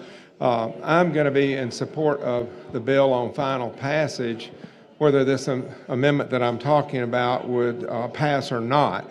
I have given you a copy and will certainly give a copy at the appropriate time to the clerk. I wanted to come and just say that a lot of us who have been involved in activity here in the legislature have been concerned about parent choice. Parent choice is a massive concern of mine and both my wife, who's a candidate for state school board. Opening this up to all children would be an amazing thing for our state. I understand, quite frankly, there are obviously some economic constraints that need to be on it and so forth. These are amendments that would deal with doing that, allowing any child to be able to compete for this or to participate, to have a chance at the $7,000, that process. The whole thing, as we look at this from the standpoint of, I guess, where we are in our state at this time with education, makes me want to just say that there's so much about education that is frustrating to parents. They are always left out of the decision-making process. They're always in a position where they're dictated to in the governmental process. That's a huge thing for me and my beliefs in life, and for my wife as well. I am obviously thinking about, several other things that go on in relation to this process with what we face in terms of the educational process. Not just parents' rights, but the thing about, it's a part of what we're looking at here. It's the whole concept of back to basics. I mean, we've gone in the time since you and I were elected to the body, we've gone from middle of the pack to bottom of the pack, and we stay there. And we just aren't dealing with the sensible things that I think you are for, and as we've talked in the past, want to see happen and all. So, the back to basics curriculum, the basic things that need to be done, the non-whitewashing or wiping out or sanitizing of civics and history, that type thing. This whole concept of school choice is so important in the lives of families that as they try to make the best decisions for their children. And I believe it's their God-given right to have that opportunity to be a part of that decision-making process. And I think, too, and you've been great at this about, financial responsibility and transparency. You've been very open as you presented all of this and went overboard to try to help us understand it, and I appreciate that. These amendments would deal with opening it up. It would change a few things to, I think, make it beneficial from the standpoint of, after school and summer education programs, the whole process of educational programs. But the idea of the annual $7,000 per year funds, and then the carryover of the funds to the next year would be very important. I don't present these in any way to be negative. I present them just because I believe it's a very important part of the process of the discussion that's going on in our state now about the lives of children and what's happened, unfortunately, not under our control, but in schools where things have occurred that are just not appropriate. I mean, we have legislation in other areas that's coming about things of that nature. So please know, and I know you do know because we talked about it prior, this is not a negative but a positive. I wanted to try and make a bill, a good bill, a better bill in my estimation, but I do understand the constraints you've got. So in that process, I would just offer to the clerk this amendment, and would just close by saying, I just believe it's so important that we realize how important it is for our parents to be able to make these choices for students, and that they be open to everyone, not have restrictions on it. Thank you, sir. I appreciate the time on that. And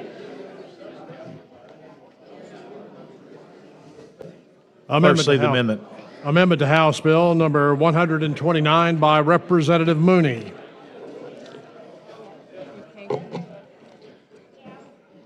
I think Representative Mooney explained his amendment. Chairman Garrett.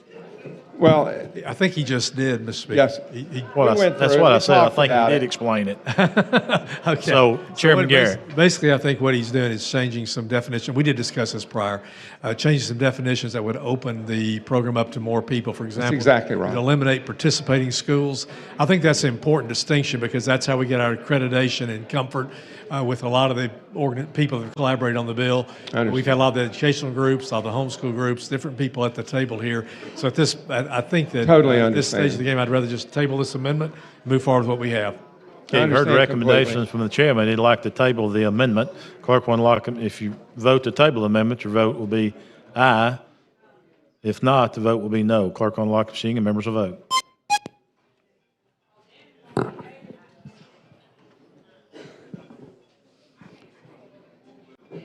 Clerk will lock the machine, record the votes, 85 ayes, 11 abstentions, 6 noes. The amendment has been tabled. Thank you, Representative Garrett. I appreciate it. I think that we probably will have a lot of private schools and homeschoolers that may not participate, but it's a start, and I'm proud to be a part of it. Thank you, sir. Appreciate it. Chairman Garrett. Move for final passage. Chair recognizes the gentleman from Mobile, Mayor Jones.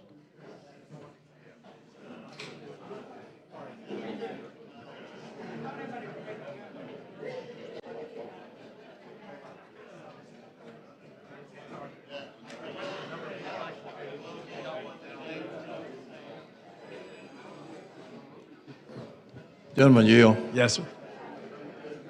I just have a few questions that I want to try to clear up. Just generally, how is it possible for us to spend hundreds of millions of dollars and not have an adverse effect on public education? I know about the first year. Yeah. I understand about the first year. Yeah, yeah. But after that, Okay, so we're basically spending $100 million. That's the only commitment to this program out of $6.4 billion to public education. So it's in terms of magnitude, it's not a huge number. And right now, that number, that appropriation, that money's not available to spend in the education budget because of our spending caps and other things. Going forward, as the budget grows, as the education budget grows, and we anticipate continued growth, we think that there's no commitment to increase this amount. The legislature may choose to increase that amount, but if they do, then it will be because they've looked at the finances and determined that there's adequate money to fund this program. This program allows the money to follow the student. So to the extent that the money stays within the public school system, there's no impact to that overall amount there. So I mean, ultimately, that's why I asked the question earlier, ultimately, if this program were to grow based upon the demand, there would be some impact to the education budget, but the growth that we anticipate and the other guardrails we have and the continued investment in public education, we believe will negate that impact. And in fact, if we're successful in improving the public schools, because as a result partially of this program, we'll see less people take advantage of this.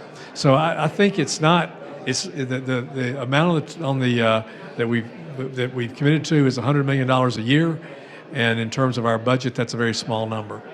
but there is no shortage of needs in the public school system. That's right. That's why we needed to look at that way we fund public education. And again, in the last several years, we have made huge investment in the public schools in all these areas of need, primarily focused on those areas of concern. Well, as you know and I know, the money we've been spending over the last few years is not money that we're going to see over the next few years. Well, I'm going to disagree partly about that, because what we've not spent all the money we could have spent.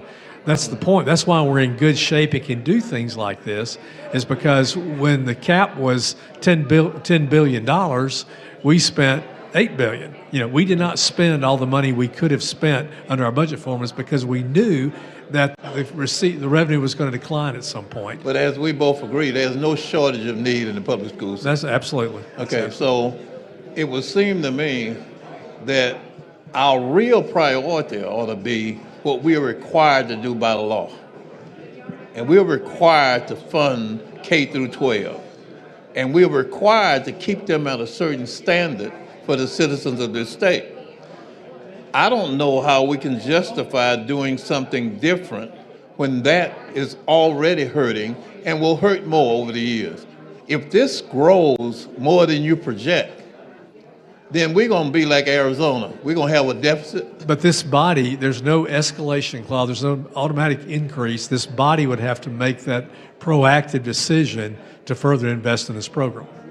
Well, just like I think this body is going to vote for this, I think this body is going to vote for that also.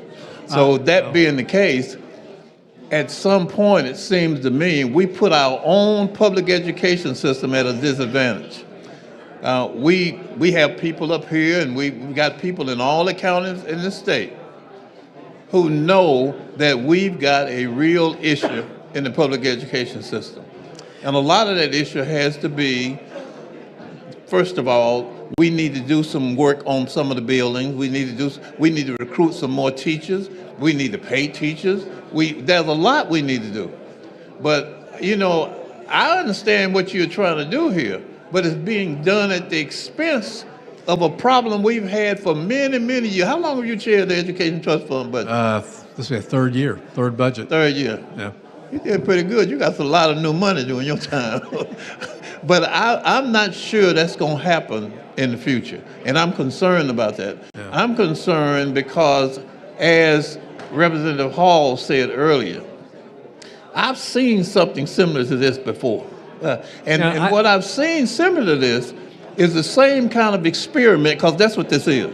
This is an experiment. And the reason it's an experiment because it's never been done before. And you know, I don't like to see people compare Alabama to Arizona. I think they're apples and oranges.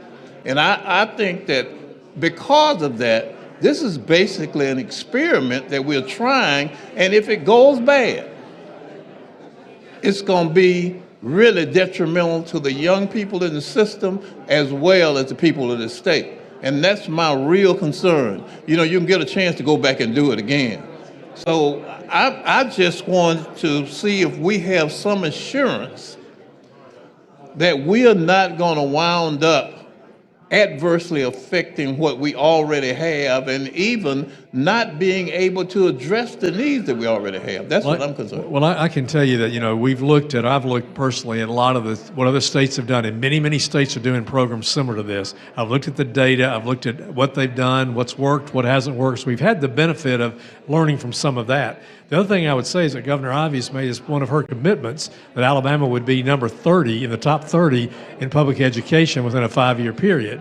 And you know, we're doing some things to move that in that direction. The Lieutenant Governor just did a workforce commission that talks about the need for our labor participation rate, which is one of the lowest in the country.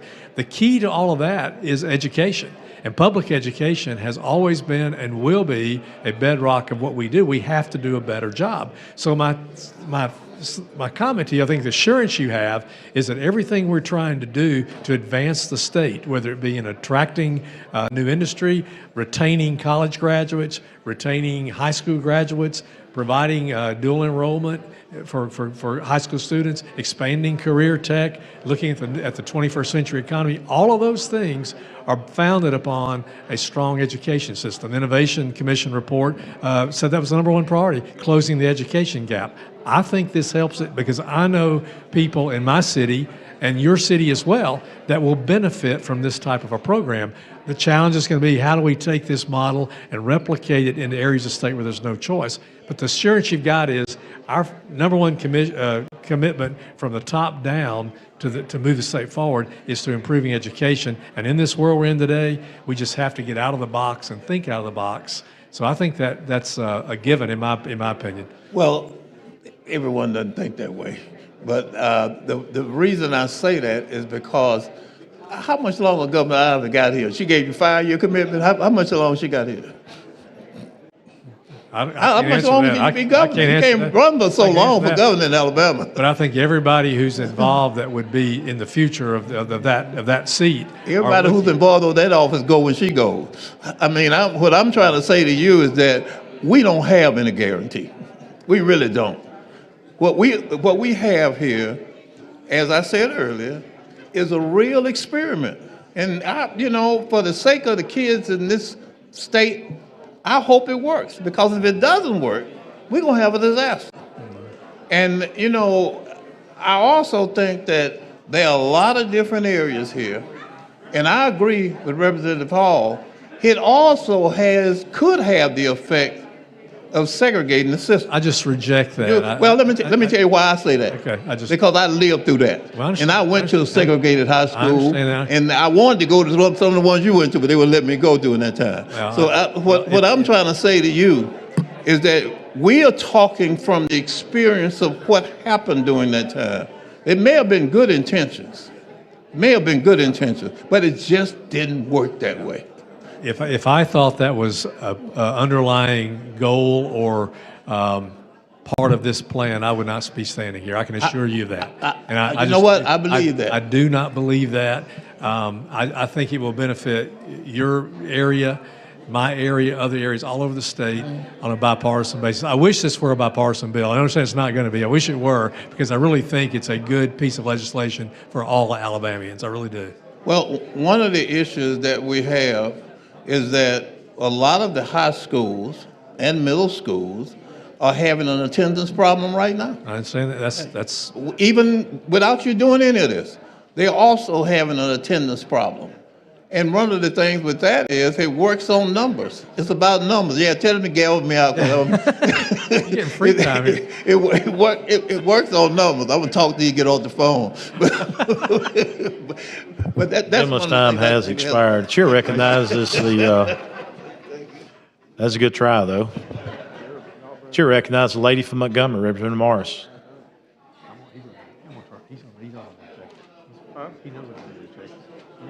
Put us in the bad vote.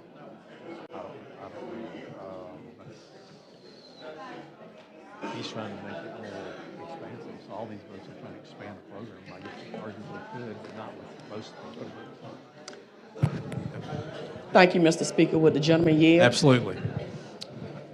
You had on your good shoes today? There they are. Good standing shoes. Pistol. Good to see that. So earlier, I heard you when you said something about the 300 below poverty. Can you give me like a salary around the 300? What does that actually mean? 300% of the poverty rate is $90,000 for a family of four. So that would imply the poverty rate's $30,000 for a family of four. So this is a program that goes up to that level for the first couple of years, but even within that tier, it's ranked according to income. Okay, so if someone making $90,000 and they have 4 kids, they're considered in poverty. No, that's 300% of the poverty level. They're 300% more than the poverty level. So, but in terms of priority, they are at the bottom of the priority because we start with the lowest levels to build up. Okay. So a $100 million pot goes so far, and what's the demand within that group? We can go up to $90,000 for a family of four. And So that will what- help what- some people who are in areas where you've got $50,000 or $60,000 dual income couple that's working, that already put their children in a church school or some kind of private school. This will help them. Okay. So with the transparency and accountability, I heard a little bit about that. With the measures across the nation, from homeschool to private school to public school, can you tell me about the testing that they will actually take? Because Yes. I actually voted for the Numeracy Act. I don't like it. I voted for it. I don't like it. But I had a lot of educators who are the professionals that said, okay, they like it.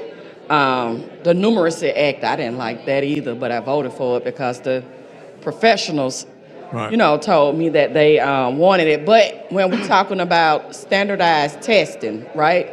So we come up and school is still 7:30 to 3 or 8 o'clock to 3. And we're adding all of these different testing. But out of the same pot of money, we're going to give to private schools or charter schools without having the same type of testing. I just don't think that'll be fair. Well, it's logical to me. It's not the same. It's a STEAM type test because the test is aligned with curriculum. The tests that public schools take right now are aligned with the curriculum. If we were to come in and say we're going to give one test to the public schools and it's going to be what the parochial schools do, we would say that's not fair because they haven't studied the curriculum. The testing needs to be aligned with the curriculum. So what we're saying is that these organizations that are participating schools are part of accredited groups, accredited bodies that have testing aligned to their material. And so I think it's only logical that you would test somebody based on what their and the curriculum will be different. I get that part with the curriculum being different, but I'm just trying to figure out exactly how many different math, science, and social studies that we'll have actually different from each school. I'm not talking about if it's a faith-based school and you have extra work dealing with faith. versus public education because math is math, science is science. So will we assess them enough to say whether they are passing and failing, or Well, that's so still just? this is where you have to kind of, in your mind, cross over to the fact that right now, our job is to protect everybody in public education because that's really all we offer for the most part. That's all we fund. Now we're basically saying we're going to create a program that's going to let that responsibility go with the parent. So a parent, now, in some situations, the parental involvement is very heavy. Some it's not involved at all. That's why we've had guardrails to try to protect the groups where there's a limited parental involvement. But where you have parents involved and they want to make a choice that's better for their child, then it's incumbent upon them to get the information. Just like right now in higher ed, when people decide they're going to go to colleges, there's no one uniform thing that we compare all the colleges to each other. Some people say, I need to go to this school because my child needs to go to this school because it's a small college, or this college has a certain type of environment, or this college offers certain programs.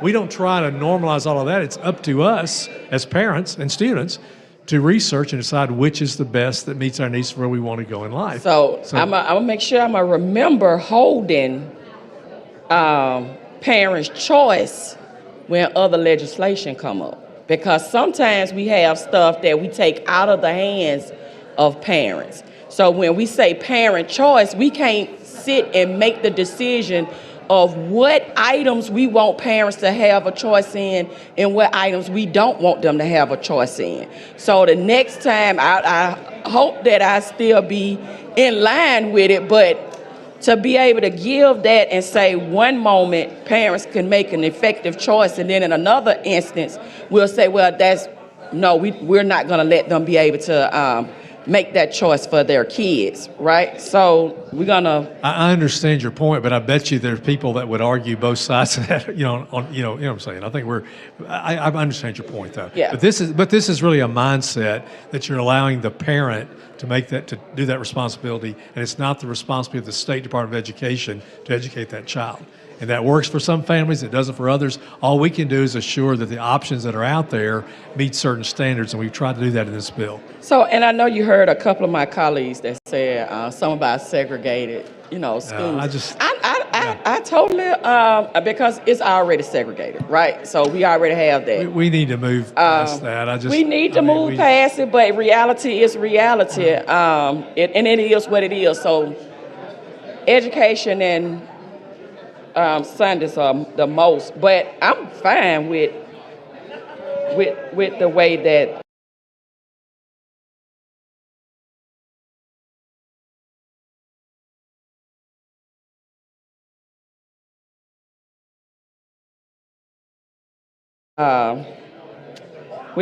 things are. So what I'm asking from you is, do you know exactly how many counties we have in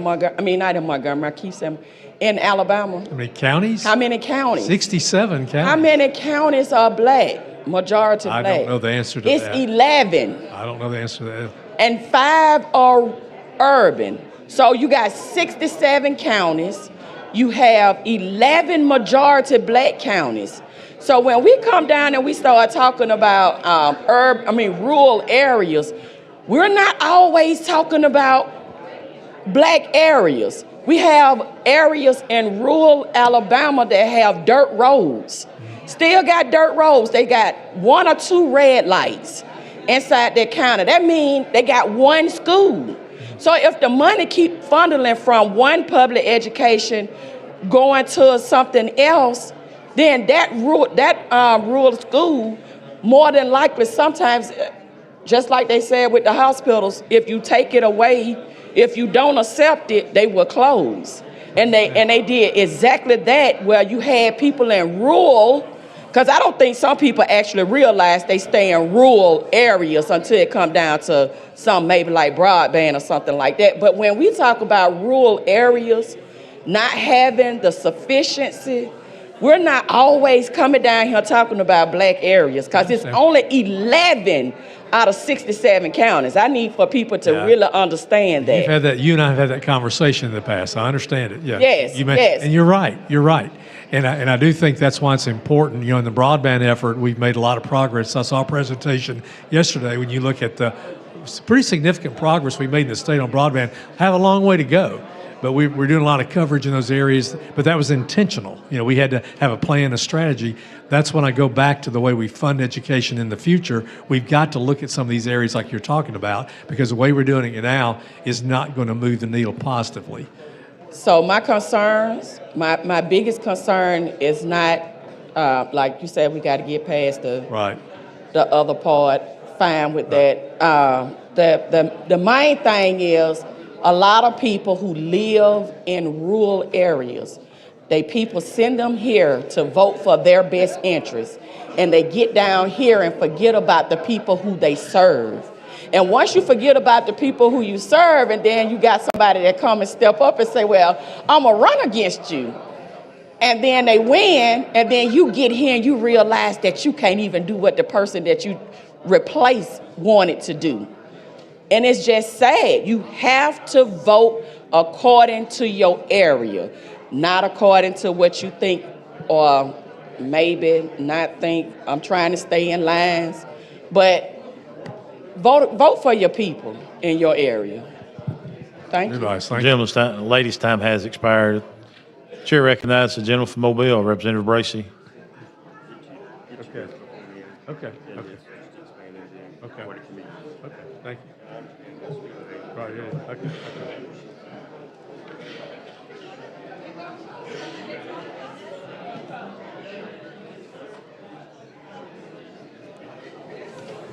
Thank you, Mr. Speaker, for the recognition with the gentleman yield. Yes, sir. What's up, brother? You're getting around. You're slimming up. Yeah. Trying to run a race, baby. So, I got so many questions that I may have to come back twice. First off, want to start the discussion on the procedure of where we are right now. So, kind of catch me up to, because I saw an amendment and then the bill, and then we're looking at a possible substitute. Can you kind of bring me to? No, we just we adopted the substitute, which when we adopted the amendment, that was adopting the substitute. The first thing we did was to adopt the sub. We did the BIR, then we adopted the sub. So now that we amended the sub. Then we added that athletic amendment to the sub, and that's where we are now. We tabled one amendment already. Okay, so when I look at the board, we're on the sub? Yes, because we adopted the sub. That's right. Okay, which is this one? It's right here, which I don't know if that's what you have. Mr. Chairman, I think we done passed the sub. We are on the bill. We're on the bill that you subbed. Yeah, we had. That's right. Yeah. But when we say we're on the bill, it wouldn't still read the bill as substitute. I mean, that wouldn't be up there? Like, it's just kind of confusing. We're on the bill as substituted. We're on the bill as substituted. That's correct. Yeah. That is correct. Right. We're on the bill as substituted, but when I look at the board, I guess it looks like we're on the you want to see original. You want to see sub up there. Yeah, I think. I thought that's how we do it. Okay. Once it's adopted as a. So once the substitute is adopted, we're on the. Okay. All right, cool. My question was about athletics. Was my first question. So the amendment. All the amendment said was that this bill does not impact athletic association rules. So whatever they are, this bill doesn't change any of that. So what about like the recruiting and things like that? Because we know a lot of that's kind of going on right now. This, again, whatever their rules are, whatever that world is and whatever those rules are, this doesn't impact that. This doesn't change that or in any way alter that, or it just basically is affirmatively saying we're following athletic association rules. Right, but so athletic association rules is saying that you have to have a bona fide address to be able to play within that district, right? That wouldn't change. I mean, but what if the student needs to move districts? I mean, whatever their rules are, they follow them. I mean, I don't know all those rules, but whatever they are, people of the ESAs would have to continue to follow those rules. So the student they would have to still play football or sports in their home district? Well, whatever the rules are, I think, and I shouldn't I know what you're saying, and it's confusing. So you're saying like whatever the right rules now, are, but we're trying to. I think right now, if you move in the middle of the school year, they have rules as to whether you play or not, or what you play. Maybe you play JV, not varsity. I don't know what they do. The same thing here. The same thing would be here, that we don't, whatever those rules are, ESA participants would have to, we follow the same rules that are in existence now. So basically, whatever school the kid starts in, I guess it's confusing because, you know, like if you transfer schools, you have to sit out a year. If that's the rule, if that's the rule, then that's Okay. But I don't know I don't know what that rule is. I really don't. And basically, I'm trying to figure out how to make sure that we don't start creating situations to stack teams. That's because you can have parents because you're talking about that's why we did this rule, to make sure that people knew. I mean, to make it clear that we're not affecting whatever rules are in place for high school athletics. But we're saying we don't quite know what those are. Well, I mean, I don't know if they are, but I didn't. But, and that's why That's why I'm confused about it too. Yeah, but they don't allow you to do that now, right? Don't allow what? They don't. There's limitations on when you can transfer. If you transfer, it's it's my understanding you have to sit a year. You have to have a bona fide address. But this is saying that you don't have to have a bona fide address to be in a different district, right? That's right. But if athletic rules say you have to have a bona fide move to play in that team, then you have to follow their rules. So the athletics portion would change. So you can go to another school, you just can't play. If their rules require that you move districts, okay, and I know there's a bona fide rule, I don't know what it is. I mean, I don't know the particulars about it. But if, for example, this bill would allow you to go to a school outside of your district, but if the athletic department says, yeah, but to play in that other school, you have to have a bona fide move, then you have to have a bona fide move to play. That's so confusing. That may be something that we need to clear up before we do the final vote, because it could help some school districts and harm some. No, I think it. But as long as it's even keel and it truly doesn't change anything, but it's like a kid can go to a school. It's almost like a kid can go to a school for a better education, but they can't play extracurricular activities. I mean, sports. I don't know. I don't know what the rule is. I know, like right now, you have some kids that pay tuition to go to another public school. I honestly don't know what those rules are. But and I whatever think they can play, right? I don't. That's what I'm saying. I don't know what they are. But whatever those rules are, ESA participants have to follow them. Man, it's like we need to figure that part out, though. I don't. Chairman, before we vote on this, that's very important because. Well, that would be a consideration. If a parent did not like whatever the athletic rule was, then they had to make a decision. Do I want to just stay or do I go? I mean, I think it's so now they have to pick whether they want to switch for a better education or let the kid play football, hopes of getting a scholarship. You see what I'm saying? Like it's confusing, and maybe I just need to go see that. Yeah. Maybe I need to see what the athletic association rules are, because I know they don't have anything in place for this because this is not here. So the question is, what will be in place through the Alabama Athletic Association? And I'm trying to help y'all schools, because my schools be winning state championships. I'm trying to help y'all schools. So, I already have a good football team in my district. My school in the Final Four right now in basketball. So I'm trying to help y'all schools to make sure all y'all players don't flock to, because then we're going to have a super team. I think I've got a team in the Final Four women's. You think? I know we do. I know we do. I know Viger High School is playing tomorrow in the Final Four in Birmingham. I know that for sure. But it's just, that's confusing to me. And so the fiscal note is $100 million over annually. Is it a sunset on that? No. So it's $100 million we're gonna pay annually, indefinitely, just until we decide that we have some unintended consequences. Unless we decide to increase it because it's working, or unless we decide to do away with it because it's not working. Okay. So is this the same area that funding would come from, like with the removal of the grocery tax? So how does those that doesn't impact because the grocery taxes basically have to do with revenue that's received. Okay. And when we get revenue in, then there's all these formulas to determine how much we can spend. So if the revenue is reduced because of the grocery tax, it just reduces what we're able to spend. But this does not impact future reductions in the grocery tax. So this $100 million will have zero impact on Whether or not the you get bill the- that we passed to reduce the Yeah. grocery tax. When the revenue grows 3.5%, we'll get another 2 cents off the grocery tax. Another 1 Okay. cent, excuse me, another 1 cent. Okay. And the per student, what is it? 7,000. 7,000 per pupil capital. It's What happens if the student? How many times can they move? They just get one option. You have an ESA, and you're out within an academic year up to $7,000 or actual expenses, whichever is less. So it's an annual amount if you qualify, $7,000 up to $7,000. Okay, I'm saying, but some of the students, when I was listening, we talked about some students that have issues. We even mentioned bullying and going to other schools.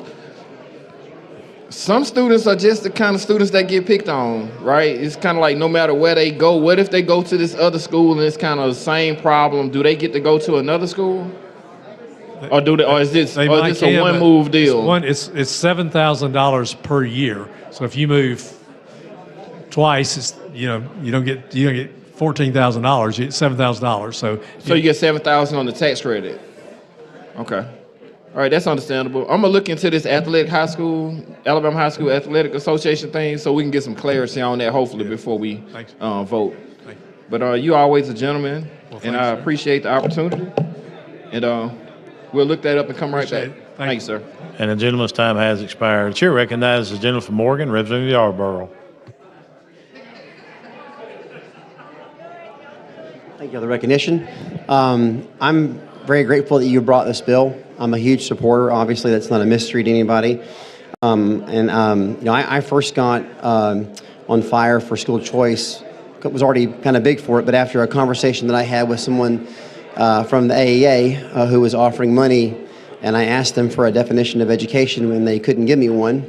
And so I said that I think it's a farming endeavor, turning the soil over of the hearts and minds of children to plant the seeds of faith, character, and knowledge. And so I think that it's really important that we stand for the heart of what this bill is trying to accomplish. And one of the concerns that my constituents had was that there's a big explosion of hybrid schools and micro schools. And so the concern was that the overhead of what's required for being an education service provider or a participating school is going to prevent micro schools and hybrid schools from popping up, which are fantastic for servicing the needs of the modern work environment, where they either work shift or they work from home remotely, or a combination of both. And so what I would hope to accomplish by, as we discussed beforehand about a friendly amendment, and if it's tabled, then that's fine, but that it would expand the education service providers and schools that can participate, so that it allows for things like micro schools and hybrid schools to function and to be a part of receiving the funds for this. So with that, I'd like to offer this amendment. Clerk, say the amendment. Amendment to House Bill number 129 by Representative Yarborough. Mr. Chairman. Well, first of all, I want to say, Representative Yarborough, I appreciate your passion for this issue. You certainly have been on the front lines, and appreciate your efforts, applaud your efforts, and thank you for your support of what we're trying to do here. We did discuss this. I think that what you're wanting to do, again, similar to what Representative Mooney's wanting to do, is to kind of expand, and I actually think that some of the concerns you have are, my information is, I think some of the concerns are already addressed in the legislation. But I think that in the spirit of negotiating good faith, which I have to get the bill where we are today, I would request we table the amendment. But I think that we can move this discussion upstairs should this advance, and see if there's an issue that need to address of that way. I think I've spoken to Senator Orr and Senator Reed about that. Sure. So again, I think we've addressed, but we can know further. But at this point, I would recommend we table the amendment. The sponsor has recommended tabling the amendment. If you're for tabling the amendment, your vote will be aye. If not, your vote will be no. Clerk on the lock machines, the members will vote.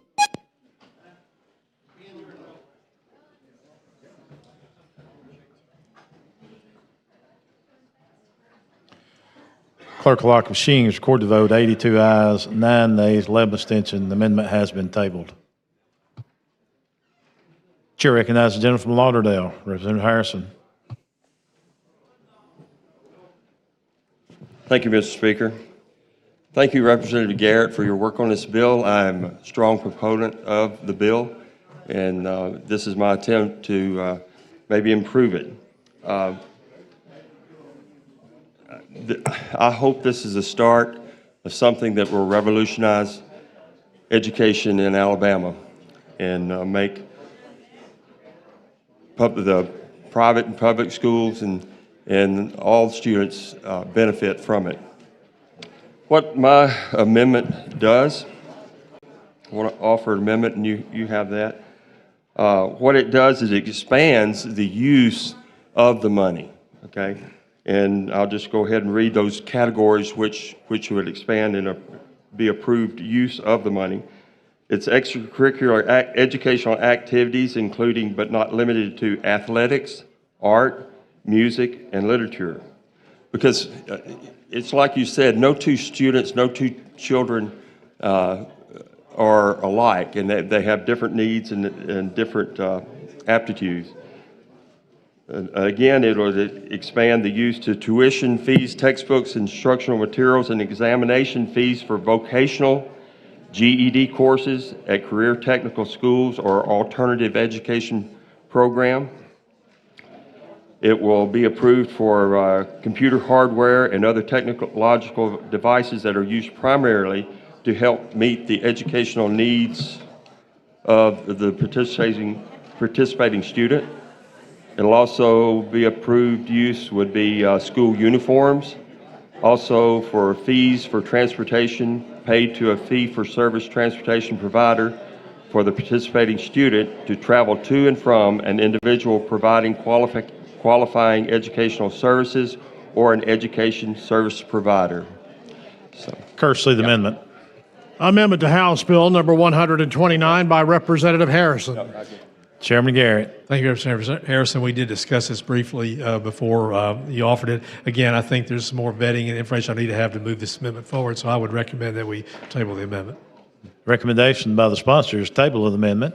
If you're for tabling it, your vote will be aye. If not, your vote will be no. Clerk on the lock machine and members will vote.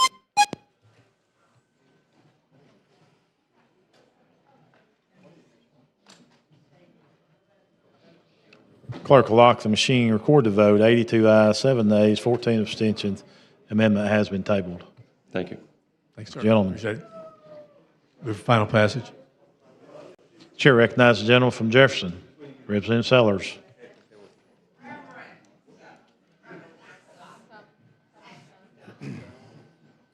Thank you, Mr. Speaker, for the recognition. Will the gentleman yield? Yes, sir. To my friend, Representative Garrett, I'm sure that I've been praying for your shoes since we've been up here, but I come just to give one final call for all of the East Side High schools that we'll see in our state. I'm sure you've done a lot of work on this legislation, but I am married to an educator, which is the other Dr. Sellers, PhD, educational, instructional leadership, all of that kind of stuff. So I hear this conversation continuously, and I'm not too sure that superintendents or educational professionals would necessarily agree with decreasing funding to their public schools. So I'm sure I've talked to my legislators, my superintendents that's within my district area, and all of them were on the same, pretty much the same page about, hey, this is not going to be good for school systems as a whole. And so I would just challenge us, if we really want to affect education, let's get it from the real professionals on what we need to do with our schools. It's okay if you think school choice, that's your opinion. But I believe every student, because that's the basis of our educational system, every student should be driving our education. Every student, every teacher, every educational leader should have a hand in making sure every single school in every single public school in Alabama thrives in all of our areas. Or we'll be back here next year talking about Eastside High. Thank you. Chair thanks the gentleman. Chair recognizes the lady from Madison, Representative Hall.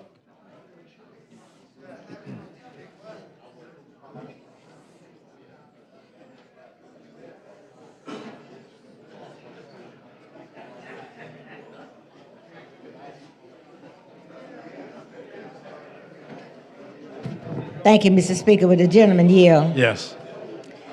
Help me to understand the sales tax from food, how this does not have an impact on the sales tax from food when we're within the budget. So the grocery tax, we passed the law that said we'll cut the grocery tax by 2 cents. Yes. And the first cent happened immediately, September 1st. Right. The second cent reduction will happen when revenue grows 3.5%, which is not going to grow 3.5% this year. It did not grow 3.5%. But the next year that revenue grows 3.5%, there'll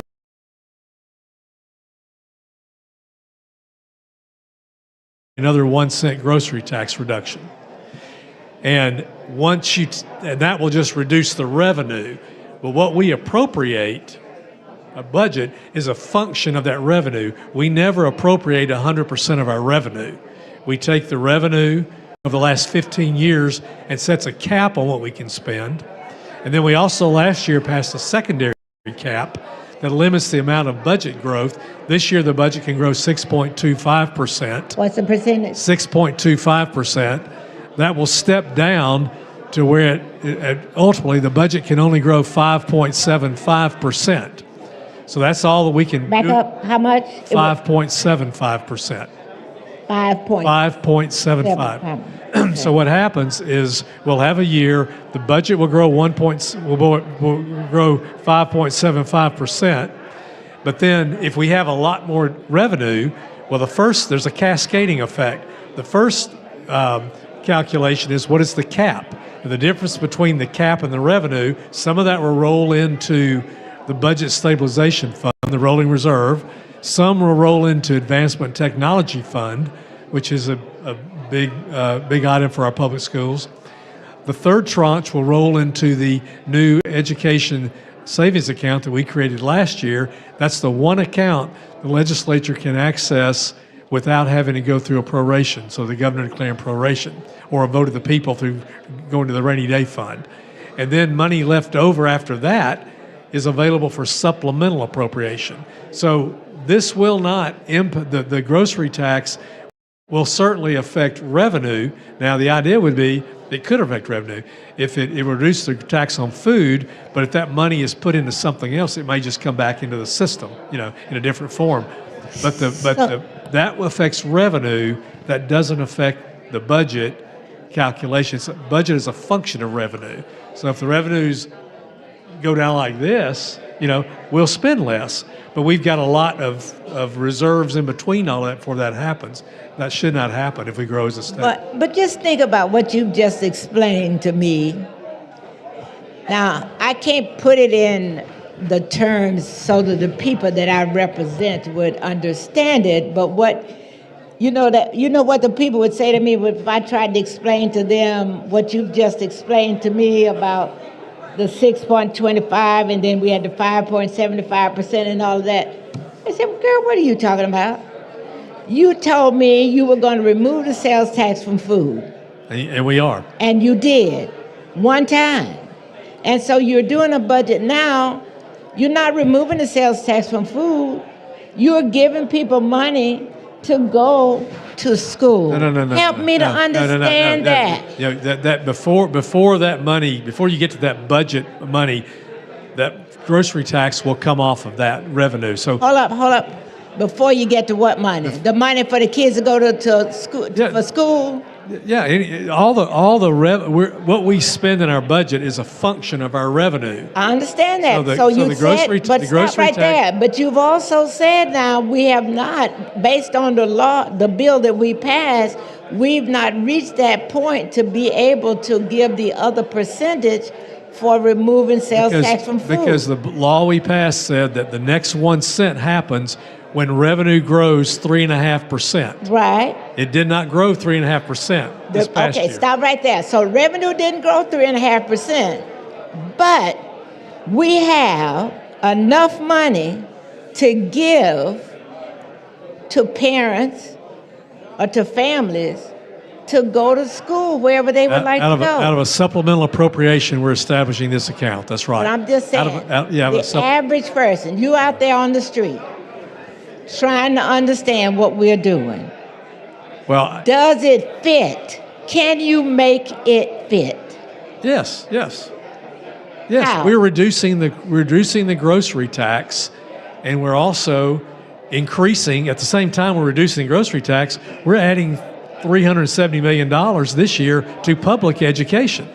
But we said you're going to reduce grocery tax, but we're not able to do that because since we are increasing this funding over here for education, No. The funding for education, you got additional money. It's going outside.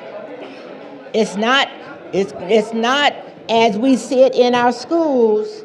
It's not going to the schools to make the schools bigger and better or adequate, but we're going to make sure the parents can get this money and they can either go to the public school, the private school. They can even go across the line. The grocery tax, the people will get the grocery tax reduction as a priority over anything in the budget because the budget is a function of that revenue. So the revenue, when the revenue grows 3.5%, we'll cut another 1 cent off the grocery tax.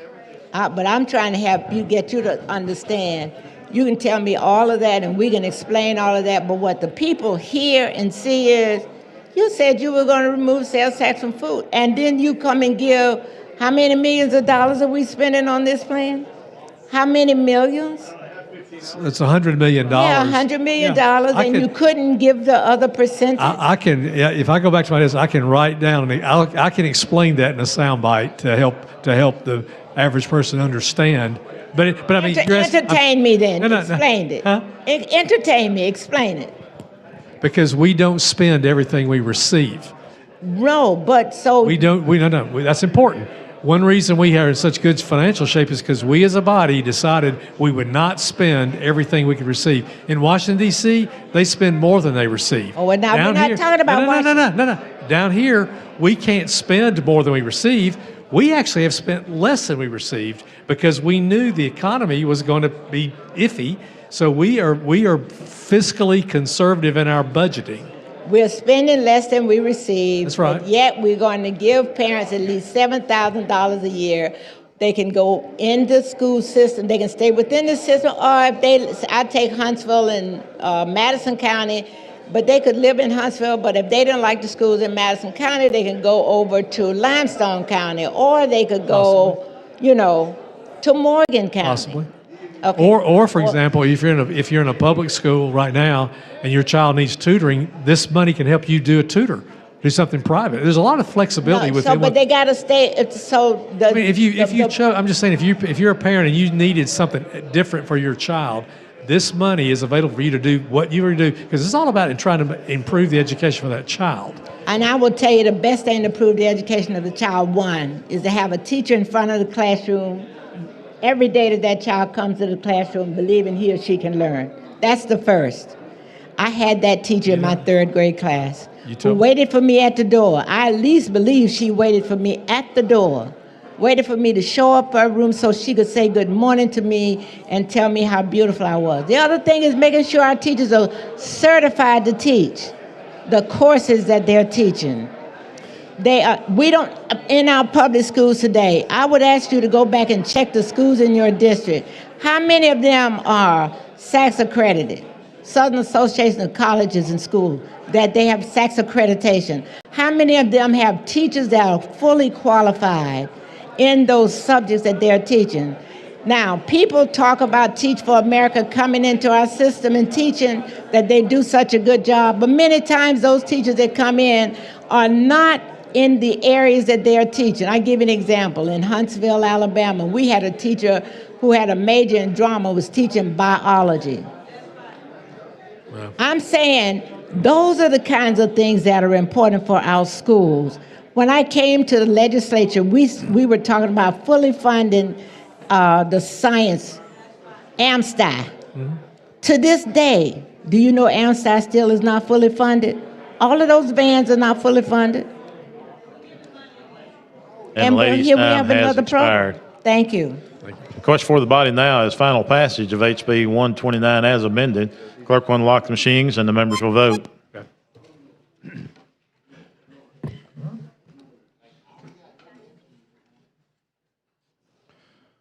Clerk will lock the machine, record the vote, 69 ayes, 34 nays, HB 129 as amended has passed. Thank you, Mr. Speaker. Thank you, body. Thank you, gentlemen. Chair recognizes the gentleman from Mobile.